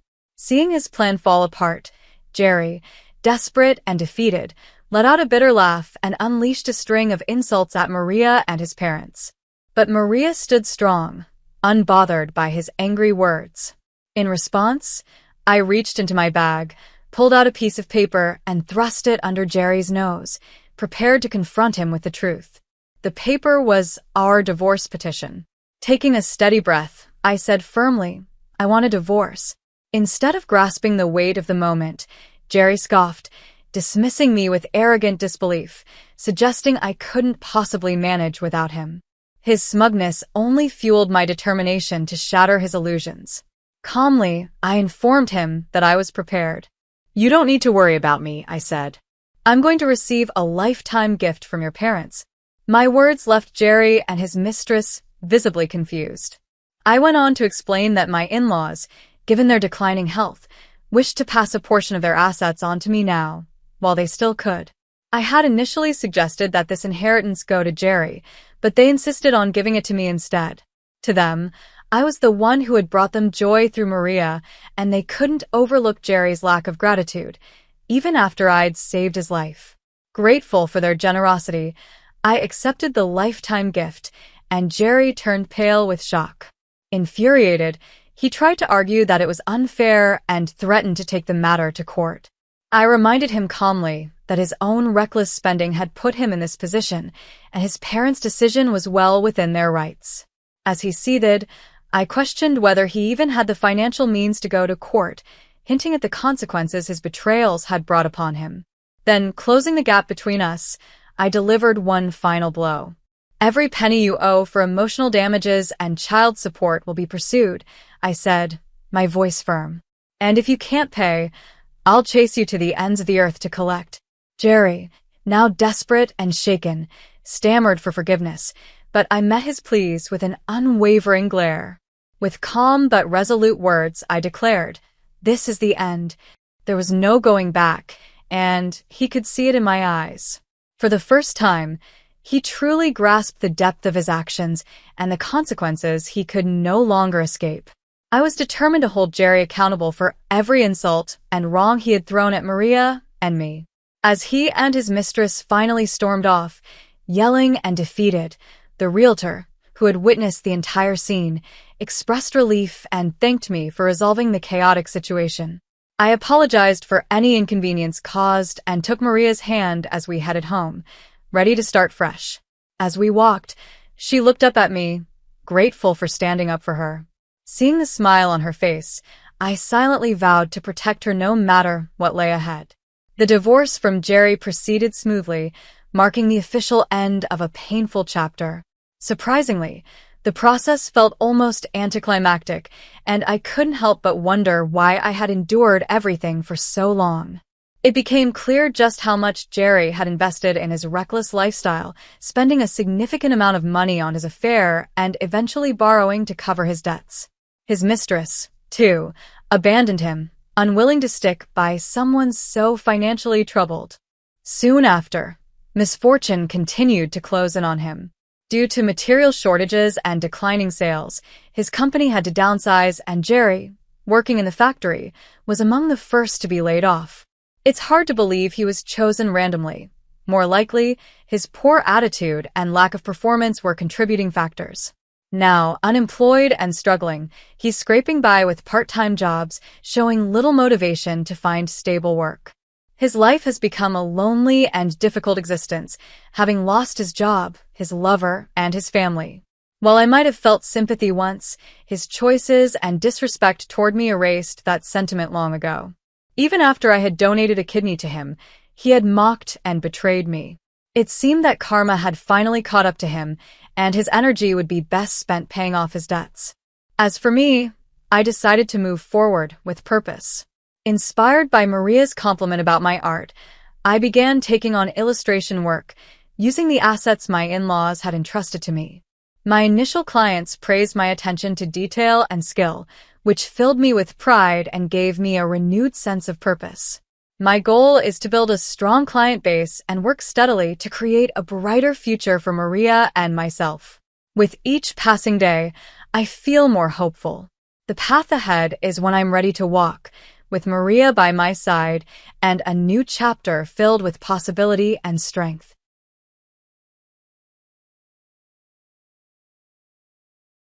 I froze when I saw Adam clench his fists, his eyes full of anger. "You think you can talk back to me, Yasmin?" he said through gritted teeth. Before I could say anything, he rushed at me. His face was twisted with rage.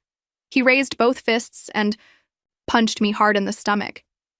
Pain shot through my body, already weak and broken. I gasped for air and held my sides, helpless in my hospital bed. A metallic taste filled my mouth. Fear. Then I heard footsteps running toward the door. Was this nightmare ever going to end? Or was this the moment I lost everything? My name is Yasmin. I'm 45 years old, a stay-at-home mom, and I have a 9-year-old daughter named Anna. From the outside, my life might seem perfect. I'm married to Adam, a man who once promised me love and happiness. But looks can be deceiving. When Adam and I first met, he seemed like the man of my dreams, confident, charming, and caring.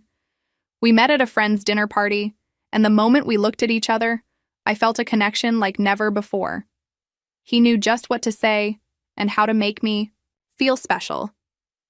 Within a year, we were engaged and planning a future together. I left my steady job at an accounting firm to build the life he wanted, a traditional home where I stayed with the family and supported his career. At first, it seemed like the right choice. Adam gave me flowers, planned romantic dates, and made promises that made me believe I had made the right decision. But once the honeymoon phase was over, he changed. The loving man I married became cold and distant. Instead of kind words, he criticized me. The sweet things he used to do disappeared. He stopped asking how I was doing and started pointing out everything I did wrong. No matter how clean the house was or how fresh the meals were, it was never good enough for Adam.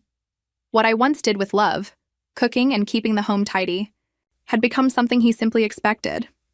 If anything wasn't perfect, he made sure I knew he wasn't happy. When I tried to talk about how I felt, he would just shut me down. "You're a housewife, Yasmin," he'd say with a smug smile. "It's not like your life is hard." His words hurt, but I kept quiet. I told myself I had to stay strong for Anna. She needed a stable home, even if that meant I had to live with Adam's coldness and constant disapproval. Over time, I saw the truth. The man I fell in love with no longer existed. He had become someone else, someone who didn't see me as his partner anymore. I was just someone for him to control and criticize. What I once thought was a dream life had turned into a nightmare. Still, I kept hoping that maybe one day things would get better. But his harsh words became a daily thing, like a dark cloud always hanging over me. No matter how hard I worked to keep everything perfect, it was never enough. "You missed a spot on the counter," he'd say while tossing his bag on the table. "Why isn't Anna ready for bed yet? What do you even do all day?" His words felt like little cuts, slowly breaking down my confidence. At first, I tried to explain how hard I worked and how much I did each day, but he never listened.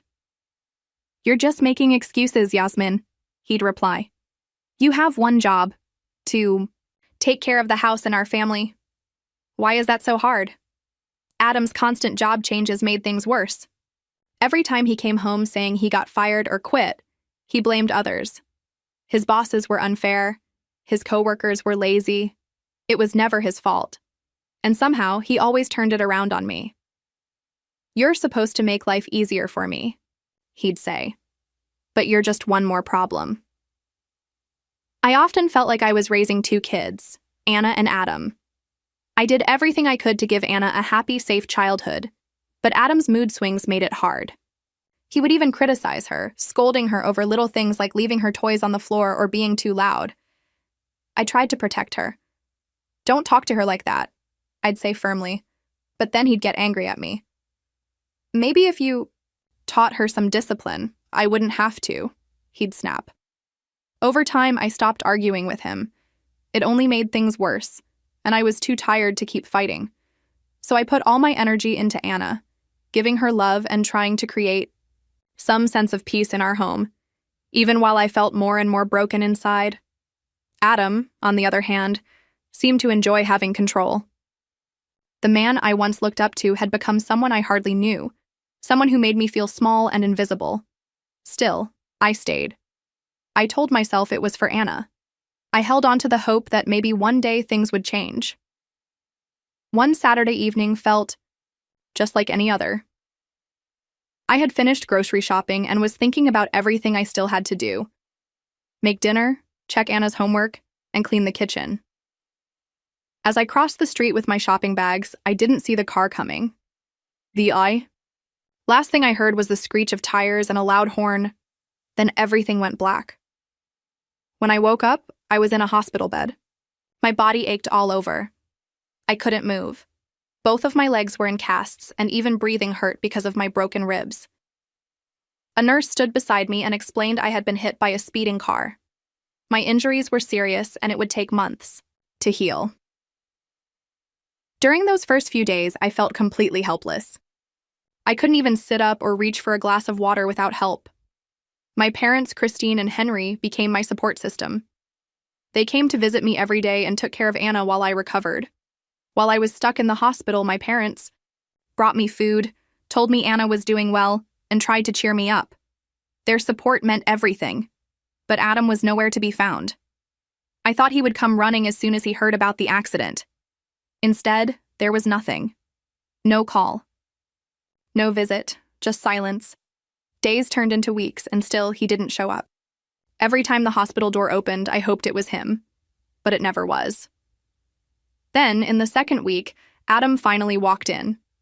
I expected concern, maybe even guilt. But instead, his face looked annoyed.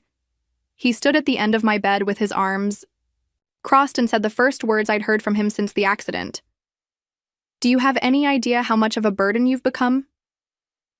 His words hurt more than the car that had put me in this bed. I stared at him, shocked.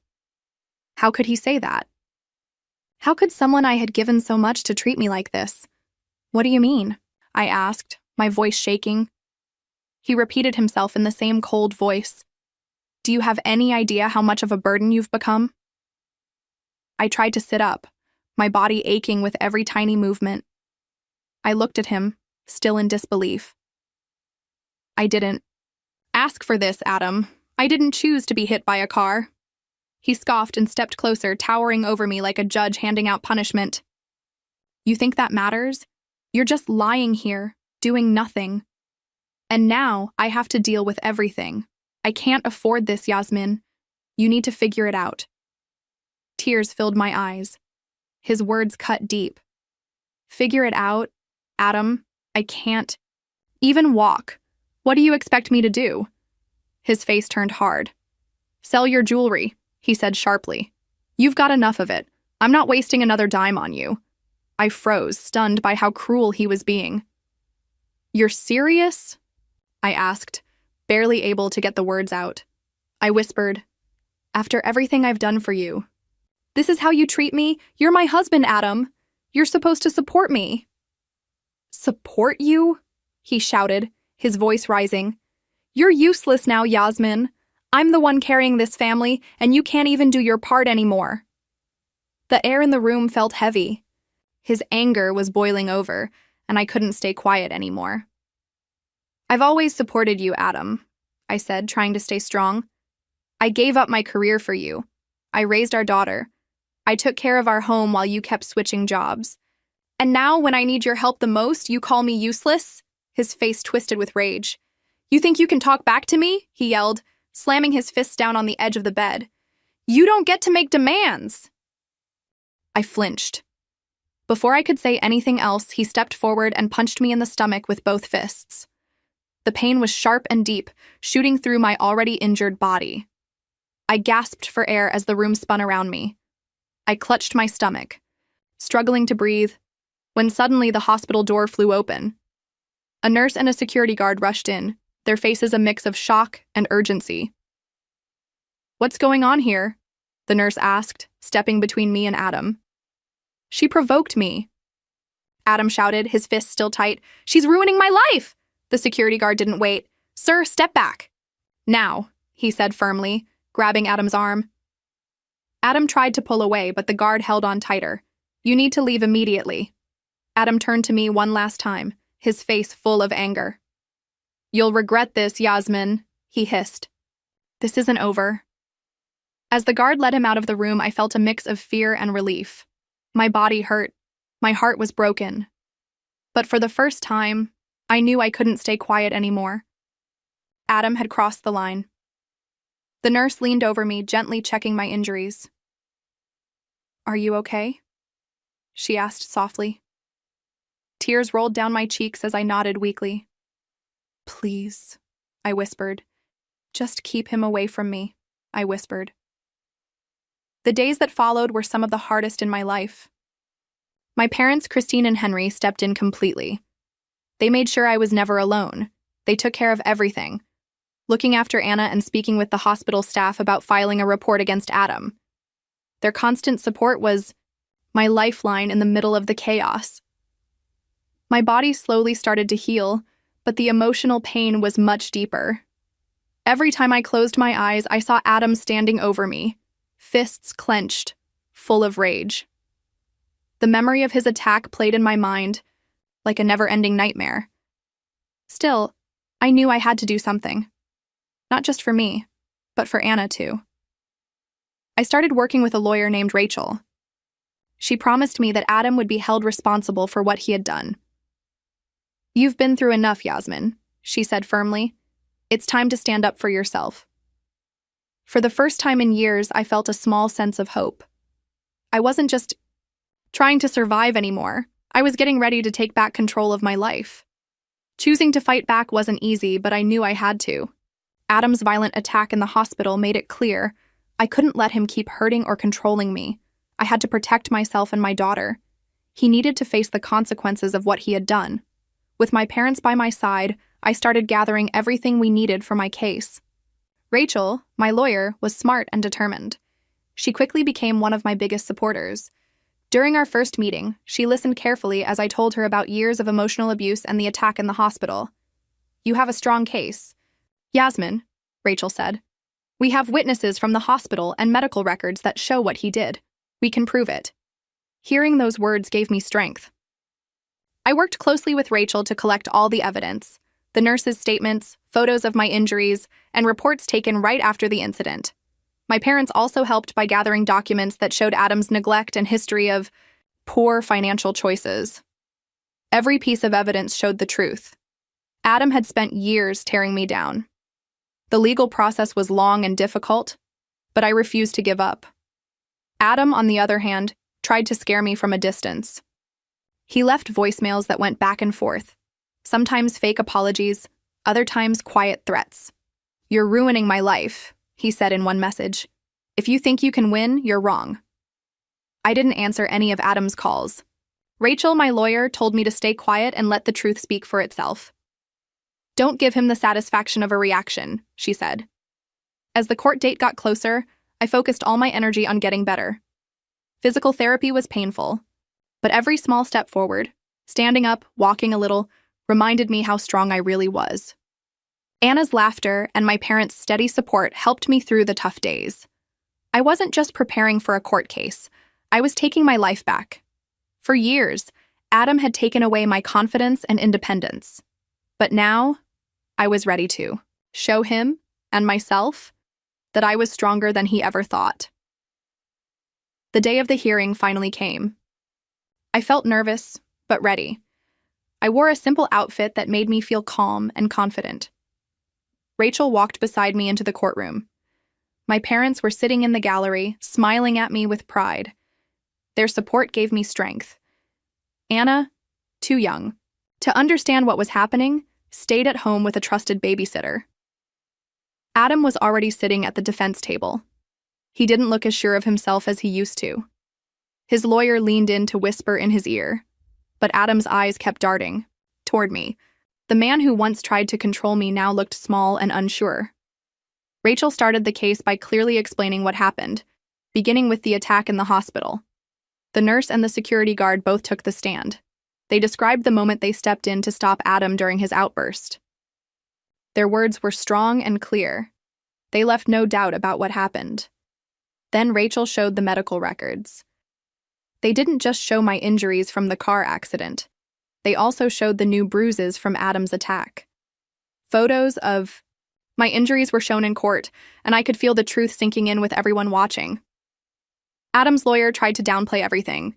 He called it a moment of frustration and said Adam had already apologized. But Rachel didn't let that slide. She calmly took apart every excuse, pointing out Adam's long history of emotional abuse and neglect. "This isn't just about one moment," Rachel said. Her voice was steady and strong. "This is about years of cruelty, manipulation, and violence. Yasmin has suffered long enough. It's time for justice." When Adam finally took the stand, he tried to blame me. "She's exaggerating," he said, his voice shaky. "I've done everything for this family, and now she's trying to ruin me." But Rachel didn't back down. During her questioning, she pushed him to admit his lies and failures. As Rachel finished questioning Adam, he looked shaken. His excuses had fallen apart. After hours of testimony and careful thinking, the judge gave the final decision. Adam was found guilty of assault and domestic abuse. He was sentenced to 20 months in prison and ordered to pay heavy fines, including money for my medical bills. When the judge's gavel hit, I felt like a huge weight had been lifted off my shoulders. Justice had finally been served. I left the courthouse with my parents beside me. Their support reminded me I was no longer alone. For the first time in years, I felt free. Free to build a new life for myself and for Anna, one without fear. Just a few weeks after the trial, I found a small but cozy apartment in a quiet neighborhood.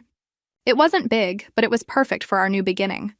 Every piece of furniture and decoration felt like a sign that I was taking my life back.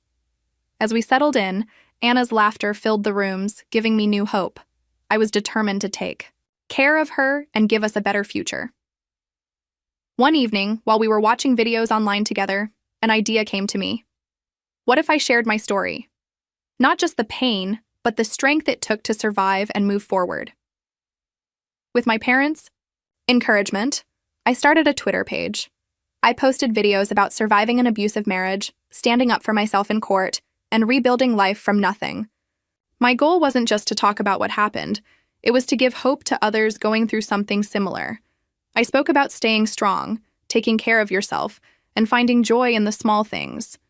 To my surprise, people began connecting with my videos almost right away. In just a few months, the channel grew quickly. Viewers shared their own stories and thanked me for helping them feel less alone. Even brands started reaching out, and the money I made from the channel was more than I had ever expected. For the first time in years, I felt financially independent. With the success of the channel, I was able to plan for Anna's future, save for her education, and even plan fun trips together. I was finally chasing dreams I had once buried. Our small apartment became a home full of love and laughter. Every night, as Anna and I cooked dinner or watched her favorite shows, I felt truly thankful. We had rebuilt a life worth living, together with strength and love. I was no longer the woman Adam tried to break. I was stronger, wiser, and happier. And with Anna by my side, I knew our future was full of hope. Thank you so much for watching and supporting my channel. If you liked this story and found it inspiring, please give this video a thumbs up. Your support encourages me to keep sharing more stories like this. Leave a comment below. I'd love to hear your thoughts and connect with you.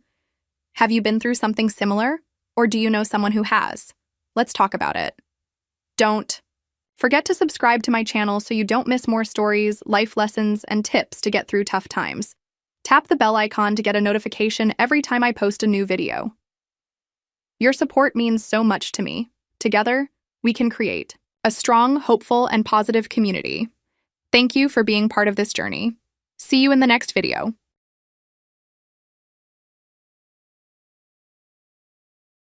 You mean nothing to me anymore.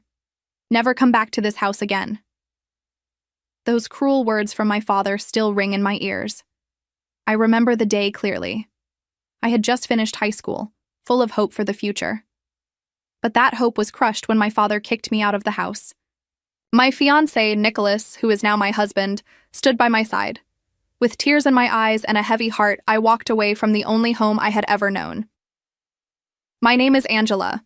I'm 35 years old now, and I live and work on a farm. It's been 17 years since I left my family home, and soon I'll have spent more of my life away from that house than I ever spent in it. That thought makes me emotional.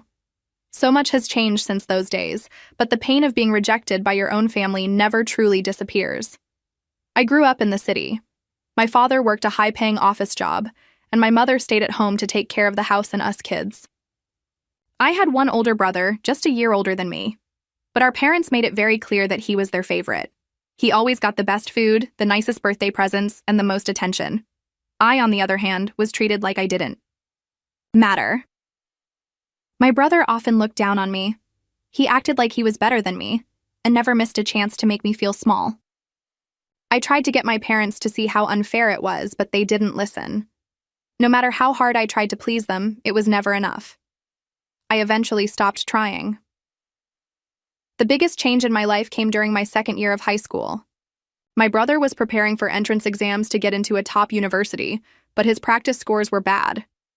He was stressed out and angry, and he took it out on me. My parents, instead of helping me, gave me all the housework so he could focus on studying. I had no time left for myself or my own studies.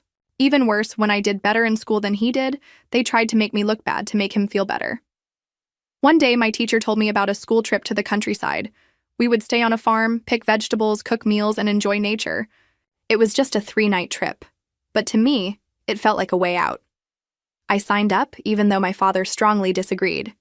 He thought farming was for people who failed in life. My mother laughed at me and asked if I had gone crazy for wanting to do hard work and get dirty. But that short trip changed everything for me. It gave me peace, a sense of freedom, and showed me a new way of life. I never looked back.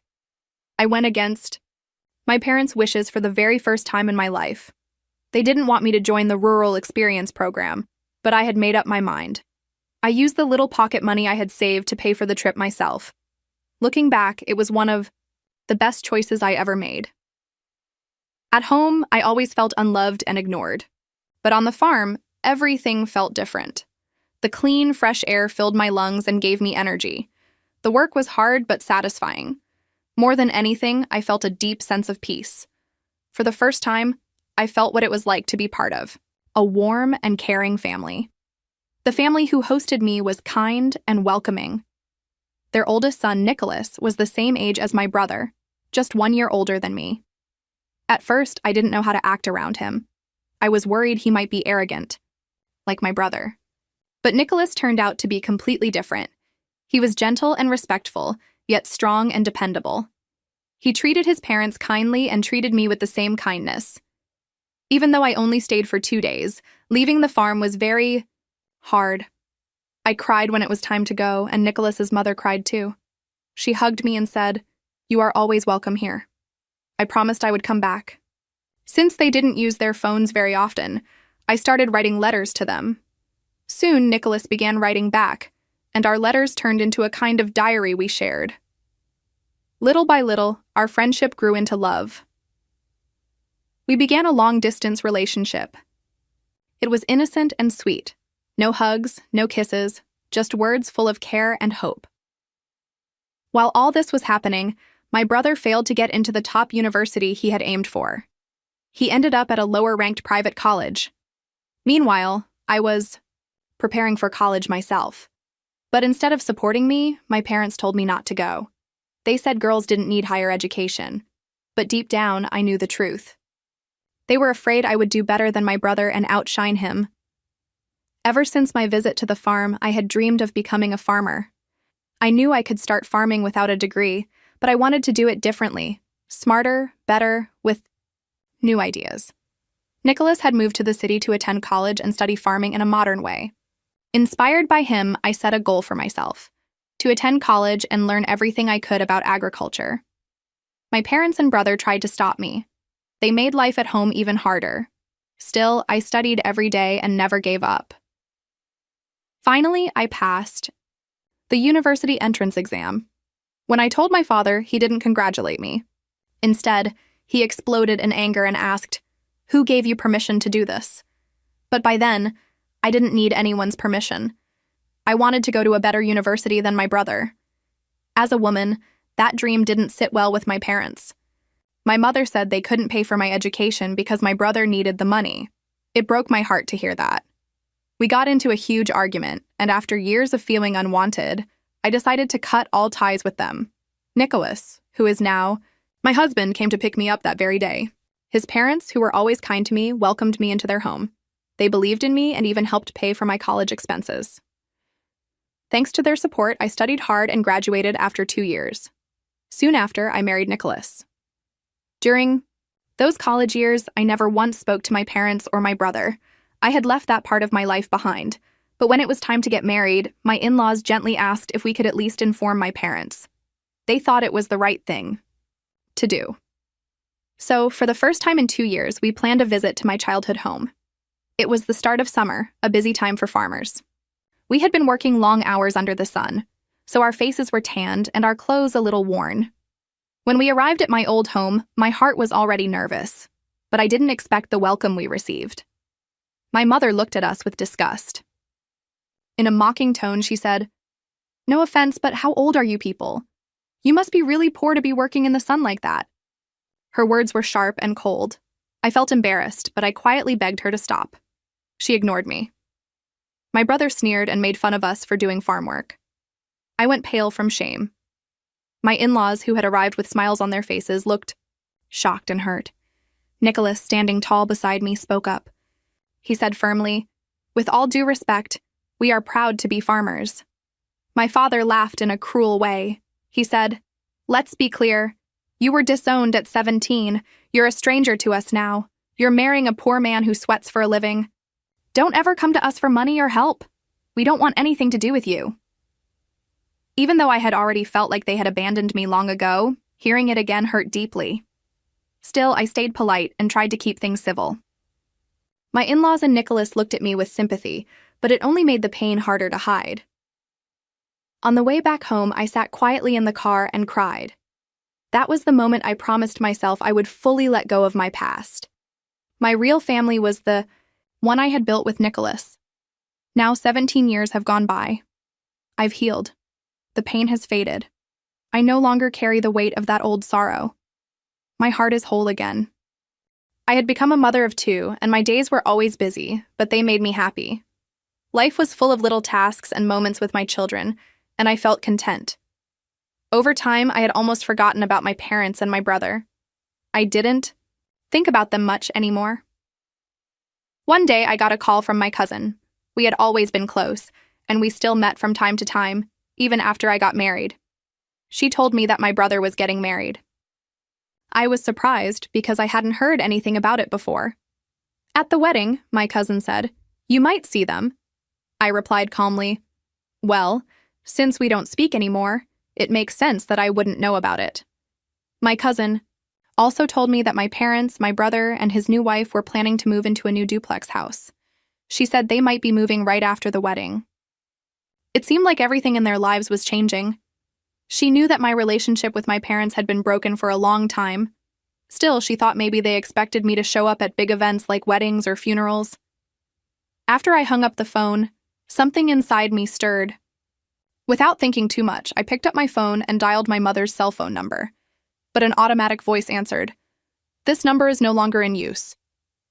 I felt a little nervous, but I tried my father's number next. Once again, the same message played. I didn't have my brother's cell phone number, so I couldn't try him directly. With shaky hands, I dialed the landline number for my childhood home. The phone rang. My heart was beating fast. Then someone answered. "Hello?"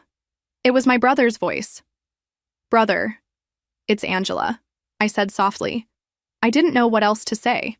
I was about to congratulate him on his wedding, but he interrupted me. "There's no need for you to say anything," he snapped. "You're a stranger now, a farmer. Don't call me again." Then he hung up. I was shocked. I quickly tried calling him back, but I realized he had already blocked my number. I just stared at my phone, feeling numb. No matter how angry he was, we were still family. I didn't expect him to be so cruel. It hurt more than I thought it would. Seeing me so upset, my husband came over. He looked at me with concern and asked gently, "What's wrong? Did something happen?" I wiped my tears and tried to stay calm, but deep down, I felt the pain of being rejected by the people who were once supposed to love me most.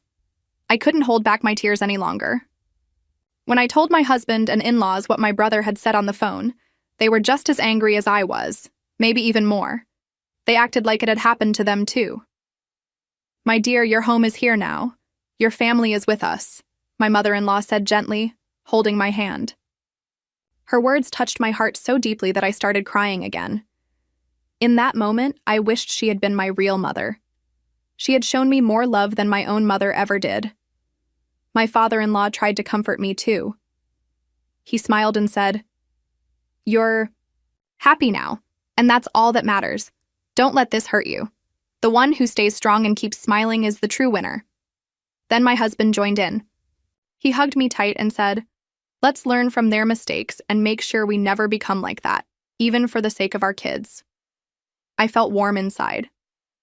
Thank you, everyone, I said, truly grateful. I realized how lucky I was. Even though I didn't have a loving family by blood, I had found real love and support in the family I had built.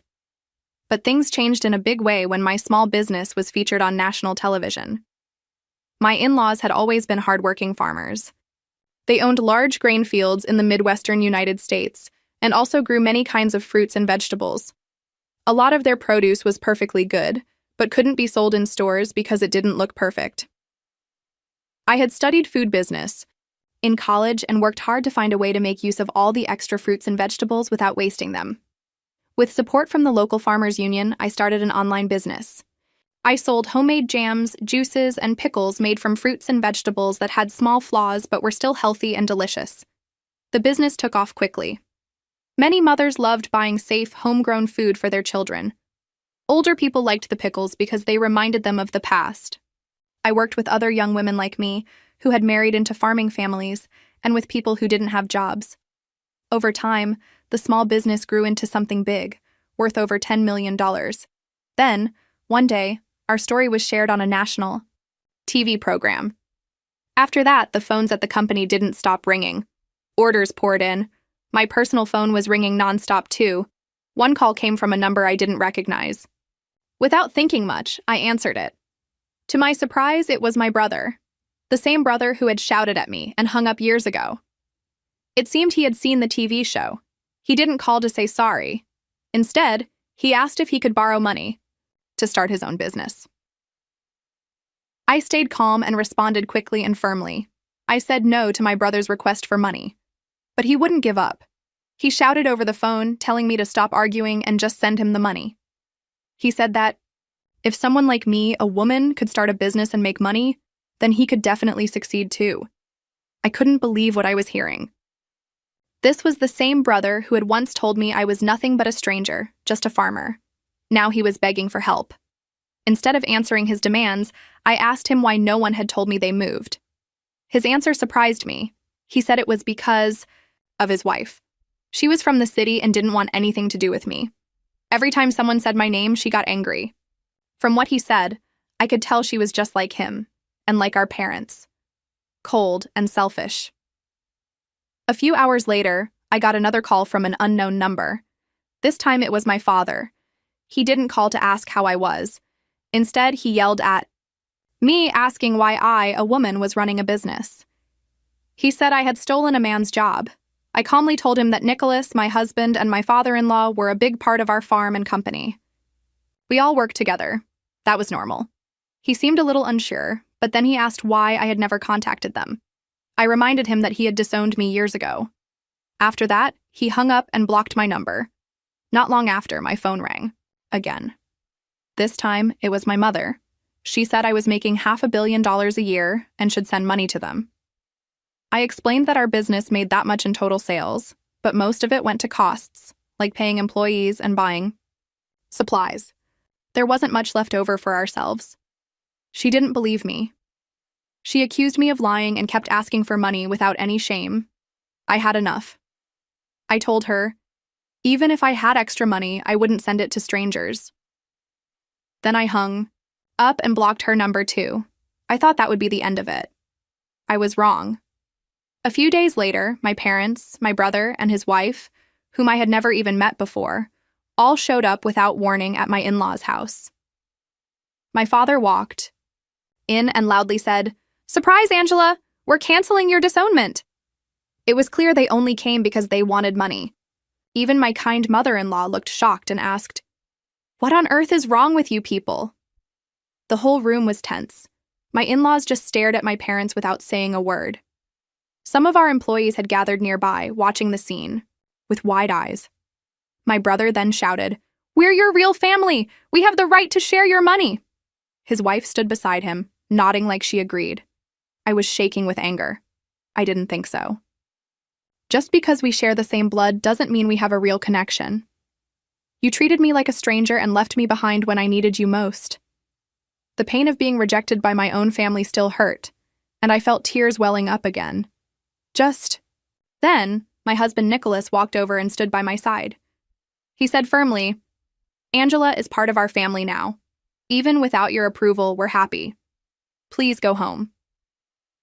He was strong and calm, standing up for me without hesitation. Some of our employees who had seen everything also spoke up. "How rude can you be?" one of them said. "Did you even think before coming here like this?" At that moment, I realized something very important. This was my real home. These were my people. I felt truly happy and safe. My brother, now red with anger, yelled, "Shut up, all of you country bumpkins! You're just uneducated trash. You should know your place and listen to us." But Nicholas stayed calm. "Actually," he said, "both my father and I graduated from Ivy League universities, and Angela finished her degree at a top agricultural college." My brother looked stunned. He didn't expect that. "Then why are you farming if you went to such good schools?" he blurted out. Nicholas answered with pride. "Farming is an honorable job. We're using everything we learned in college to do something meaningful."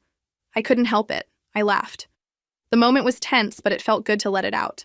"Brother," I said, smiling, "you've lost to Nicholas in every way." A weight lifted off my chest. Maybe I had been scared of my parents and brother for too long. It was time to speak clearly and leave no room for doubt. "We're already strangers," I said. Then I paused and continued, using a polite but firm voice. "So I can't give or lend money to strangers. Please leave now, and if you cause trouble or act violently, I'll call the police and take legal action." I had made myself clear. Our relationship was over. My in-laws and Nicholas moved closer to protect me, standing firmly by my side. Their support made me feel deeply loved and safe. Even our employees stepped in, shouting at my family to leave. My parents, brother, and his wife gave us angry looks, but they knew they had no choice. Slowly, they turned and left. Later, my cousin told me what had really happened. My brother and parents had tried to make quick money in some business scheme, but it failed. They had taken on a lot of debt. Instead of admitting their mistake, they tried to act proud and come to me for help. But it was too late. They had already lost the only thing that really mattered: my trust. But I had no plan to get involved with my old family again. My focus was on my work and the people who truly cared about me. I was surrounded by a real family, kind and respectful in-laws, a loving husband, and 3 sweet children. I cherished every day and felt thankful for the happy life I was living. After the painful meeting with my parents and brother, life slowly returned to normal. And in many ways, it became even more beautiful. I found comfort and joy in the love and support of my husband Nicholas and my in-laws. They never left my side and always made me feel valued and safe. Their constant support became the greatest gift I could ever ask for. My business continued to grow. With the help of my hardworking team, we expanded and reached even more people. The success of the business gave us new chances to help others. We provided high-quality, healthy, and affordable food to our customers. Our work became a symbol of hope for people who believed in hard work, patience, and never giving up. The love and care I received from Nicholas filled me with strength. We enjoyed raising our children in a home full of love and respect. Every day brought laughter, warm hugs, and moments we treasured.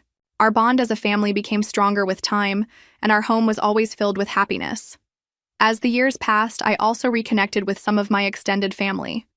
My cousin, who had always supported me, stayed in touch, and from there, I built new relationships with other relatives. These new connections were based on trust, respect, and shared values. It reminded me that true family isn't just about blood. It's about love, kindness, and standing by each other. As for my parents and brother, they continued to face their own problems. I didn't keep in contact, but I quietly hoped they would find peace one day. I had no anger left, just a decision to protect myself and keep moving forward. The pain they caused me no longer controlled my life. Instead, it reminded me of how strong I had become. My life turned into a story of growth and hope. I had faced hard times but came through stronger, building a life filled with love and purpose. I learned that we all have the power to choose our own path and create the life we want, no matter where we come from. As my business grew, we focused even more on the local community. We partnered with nearby farmers and small makers, offering new products that showed off the talents of our area. We stayed true to our values, caring for the earth, creating quality goods, and helping others. Our customers supported us because they trusted us. In return, we gave back by donating to local charities and holding events that brought people together. And as our children continued to grow, so did the love in our home and the strength of the community around us. We taught our children the value of hard work, kindness, and staying strong during tough times. They saw with their own eyes that family is not just about being related by blood. Family is about love, trust, and the moments we share together. Our home became a safe and loving place where our children could grow, learn, and feel supported. They knew they were loved every day. We encouraged them to follow their dreams and to always treat others with care and respect. My in-laws never stopped supporting us. They weren't just my husband's parents. They became the family I had chosen for myself. I was truly thankful for their love and how they accepted me fully into their lives. My mother-in-law, especially, became someone very special to me. She was not only a mother figure, but also a close friend. She gave me advice, comfort, and support through life's ups and downs. Her kindness helped me feel strong and confident. My bond with my cousin also grew stronger. We stayed in close touch, sharing both happy and hard moments in our lives. Through all our conversations and time together, we built a deep and lasting connection. It showed me again that true family is not just about blood, it's about love, support, and understanding. As time passed, I felt peaceful with the choices I had made. While my old family continued to deal with their own problems, I stayed focused on the people who stood by me. My husband, our children, and our close circle of loved ones became my source of strength. They reminded me that family can be found in surprising places, through the people who love you for who you are, who cheer for your success, and who comfort you when life gets hard. My story is proof that family doesn't have to mean the people you were born to. Real family comes from love, shared values, and respect. I had been rejected and pushed away by my birth family, but I built a new life, filled with real love and connection. The journey wasn't easy, but it made me stronger.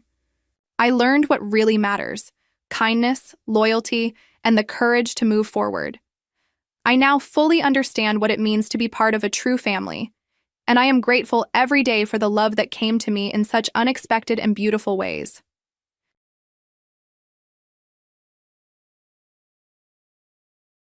Oh, so you've bought a house? If that's true, I'd like to live with you. My mother-in-law suddenly said this over the phone, which caught me off guard. She must have heard about our new home from my husband. I could hear my sister-in-law laughing quietly in the background, thinking I wouldn't notice. Honestly, I have no desire to live with my mother-in-law and her family. I thought my husband felt the same way. But now that they know about our new house, are they assuming we'll all live together? The thought that my husband might be planning something with them worries me. But I have no intention of giving in to their wishes. If they're trying to control me, I'll turn the tables. After all the challenges I've faced, I'm determined to stand up for myself. My name is Lily James. I'm 28 years old and work at a big financial company. I married my husband, Larry, 2 years ago. We don't have kids yet, and that's a choice we made together. We're both focused on our careers, working hard every day to move up. We agreed to think about having kids once our careers were more settled. It was a serious decision we made together, sharing our honest thoughts. We do want to have children someday, and as we get ready for that, I remember all the struggles I've been through. One day, after successfully completing a big project at work, I was officially promoted. My salary was already good, but the promotion made our lives even more comfortable. Larry didn't get a promotion, but he did receive a nice raise because of his long service. With both of us earning more, I felt it was time to make our dream come true. So, I brought it up with Larry. Larry, I want to talk to you. Over the past year, both of us have had steady incomes. I think it might be time to think about getting our own home. What do you think? Is it time already? Larry's voice was full of excitement. I've been thinking about it too, but since I haven't been promoted yet, I was a bit hesitant to bring it up. Don't worry about that. It's not like only one of us has to be the one making money. I was thinking we could build the house in my name. Really? Well, you do earn more now. If you're okay with it, let's build the house in your name. All right, let's do that. Let's go see some model homes on our next day off. Sounds great. We shouldn't miss this chance. I felt really thankful to have Larry, especially in moments like this when we share the same values. The next week, we made an appointment to see model homes as planned. We looked at different styles of houses, imagining what our own home could be like. On weekends, we started drawing simple floor plans together, doing research online. During a recent visit to a construction company, they suggested that instead of leaving everything to them, it would be better if we had a clear image of what we wanted for a more satisfying home. So Larry and I started creating that image. However, neither of us knows much about architecture or design. Even with research, it takes time to figure things out. While taking breaks, we kept working on it. Then the doorbell rang. I thought it was a delivery, but when I opened the door, my mother-in-law was standing there unexpectedly. Mom, what brings you here so suddenly? I asked. My mother-in-law sometimes drops by without notice. She gave me a sharp look, then took off her shoes and walked into the house without saying a word. I'm here, Larry, she called out. Mom, what's up? Larry looked surprised. Did you have some business around here? To Larry's question, his mother looked a bit confused. Yes, I mentioned it to Lily over the phone earlier, but it seems you didn't know. Oh, I see. Maybe Lily forgot to tell me. Seems like it. Lily, even though she's still young, has a terrible memory. That's not true, Mom. Lily isn't forgetful. She's incredibly busy with work and also takes care of the household. Her mind is always full of things to do. You're such a kind boy, Larry. If your late father were here, he definitely wouldn't have forgiven that. I really respect Lily from the bottom of my heart. So, Mom, why did you come here today? Larry's mother smiled and then slowly took out a travel brochure from her bag, opened it to a page with a post-it note, and laid it on the table. Listen, Larry, I've always wanted to go to American Falls. Won't you take me, please? My mother-in-law said excitedly, catching us off guard. Larry and I were left staring at her in surprise. She kept pushing Larry, who was clearly flustered. Come on, Larry, you agree, right? Think of it as a way to show you're a good son. Wait a minute, Mom. It's tough for me to plan a trip out of the blue like this. You can come too, Lily. Actually, I was thinking of going with Julie, but if Larry wants to join, we can make it a family trip. Julie is Larry's sister. What are you talking about? Lily is here, and I can't get time off work.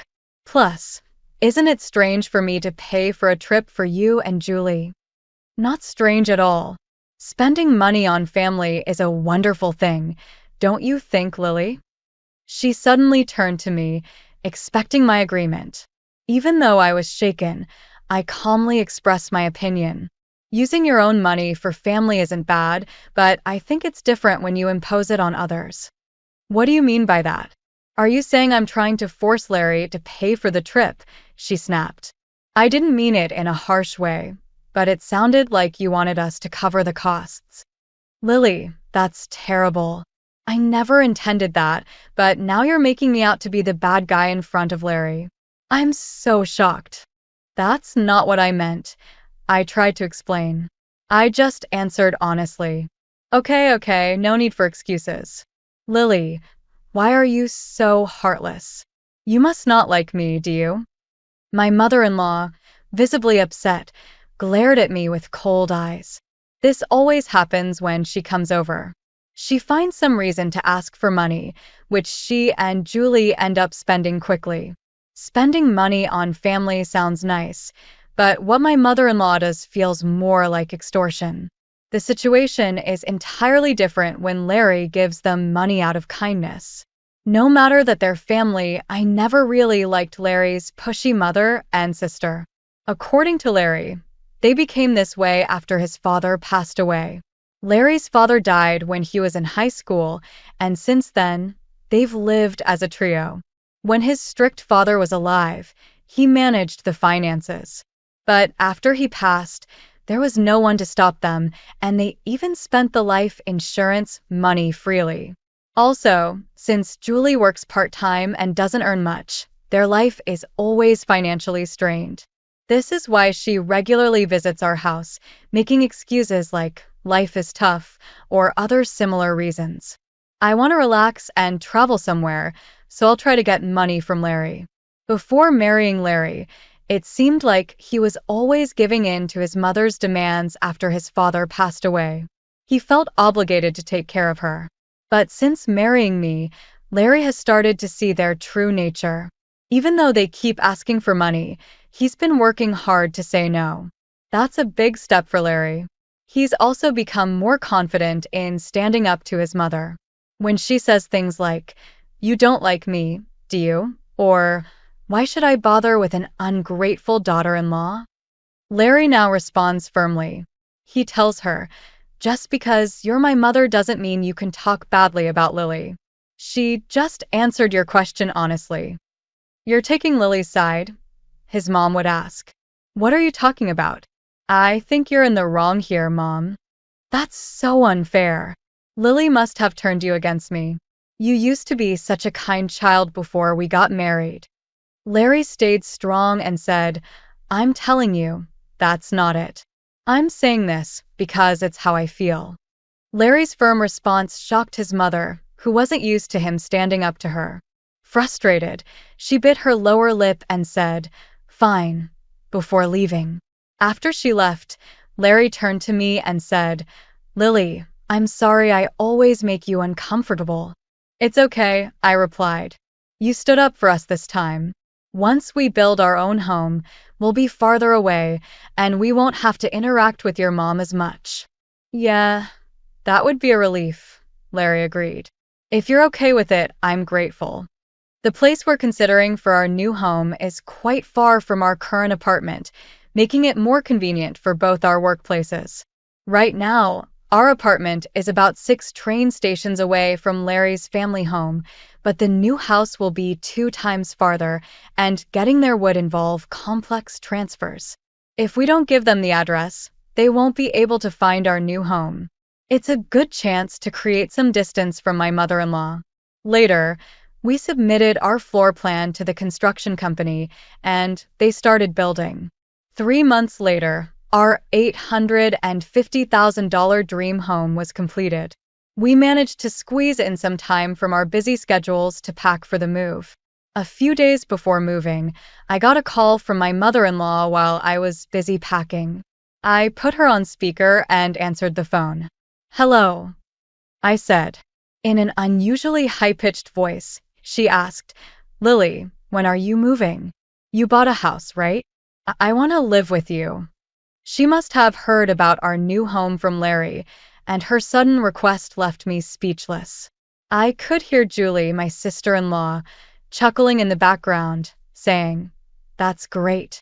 We can make Lily work for us every day." "Mom, you came up with a good idea. Do they think I can't hear them?" It's obvious they plan to take advantage of our move. I can just picture them thinking they'll have an easy life with me doing all the work. Honestly, I have no intention of living with them. I thought Larry felt the same, but now that they know about the new house, are they assuming we'll all live together?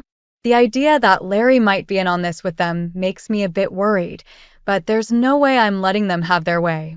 If they think they can use me, I'll turn it around and use them instead. I told them the date of our move, and my mother-in-law and Julie said, "We'll come to the apartment in the afternoon that day. Take us with you in the car and arrange the movers for us too." Then they hung up after making their demands. Of course, I have no intention of going along with this. First, I need to check with Larry.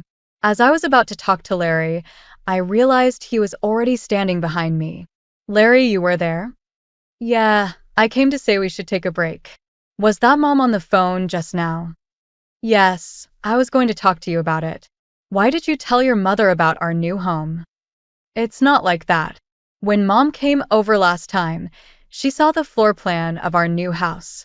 She kept pestering me about it every day, so I just, Lily, I'm really sorry. I see. So, you don't plan to live with your mother, right? Of course not. After hearing that call, I'm even thinking we should cut ties with her. Larry's face showed more anger than I'd ever seen before. It was the first time I had seen him this upset. From what Larry told me, my mother-in-law had seen the layout of our new home and assumed it was a big house. She pretended to be interested and kept calling Larry, asking about the number of rooms and other details. But it seems Larry is on my side, which is a huge relief. With that, there's no problem at all. This made me determined to finally stand up to my mother-in-law.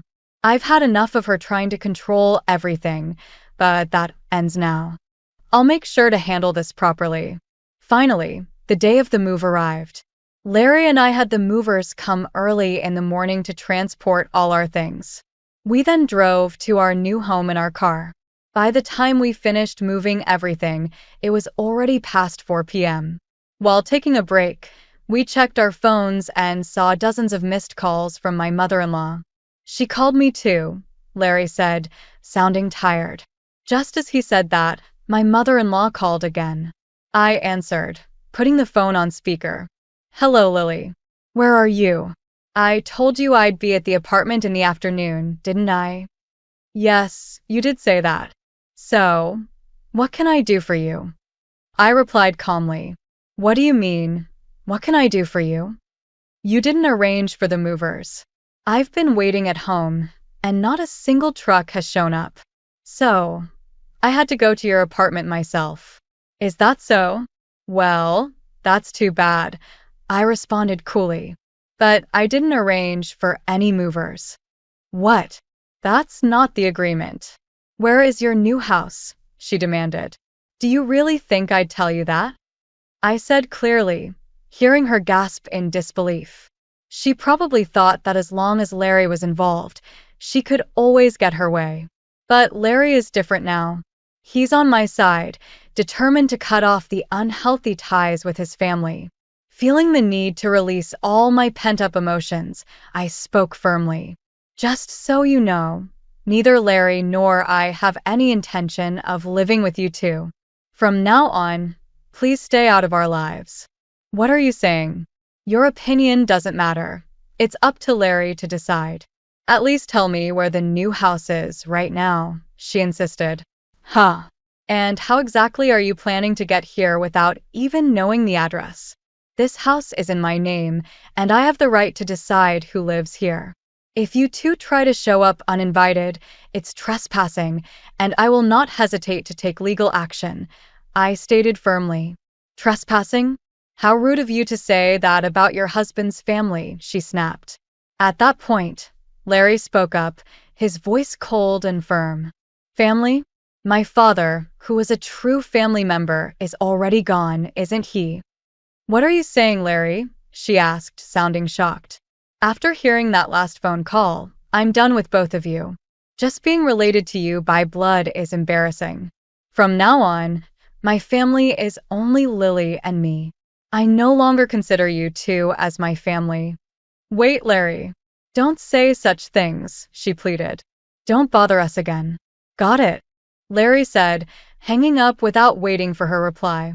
He then quickly blocked her number on his phone. Hey Larry, are you really okay with this? I asked, concerned. Yeah, he replied with a sense of finality.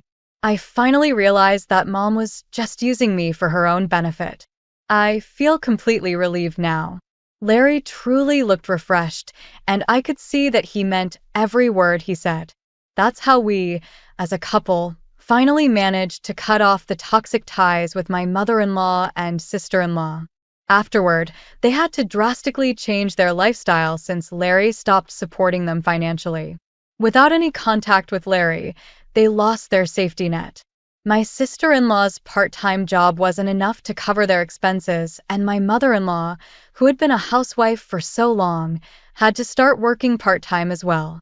She wasn't used to the work environment, and her inexperience often made her clumsy and unpopular at her job. Meanwhile, Larry and I are enjoying a peaceful life in our new home, free from the stress of sudden visits from my mother-in-law. Our home is finally a place where we can relax and be ourselves. I'm endlessly grateful to Larry for believing in me and for having the courage to cut ties with his toxic relatives. I know we might face challenges in the future, but I trust Larry completely. We will support each other no matter what comes our way and continue to walk through life together, stronger and closer than ever.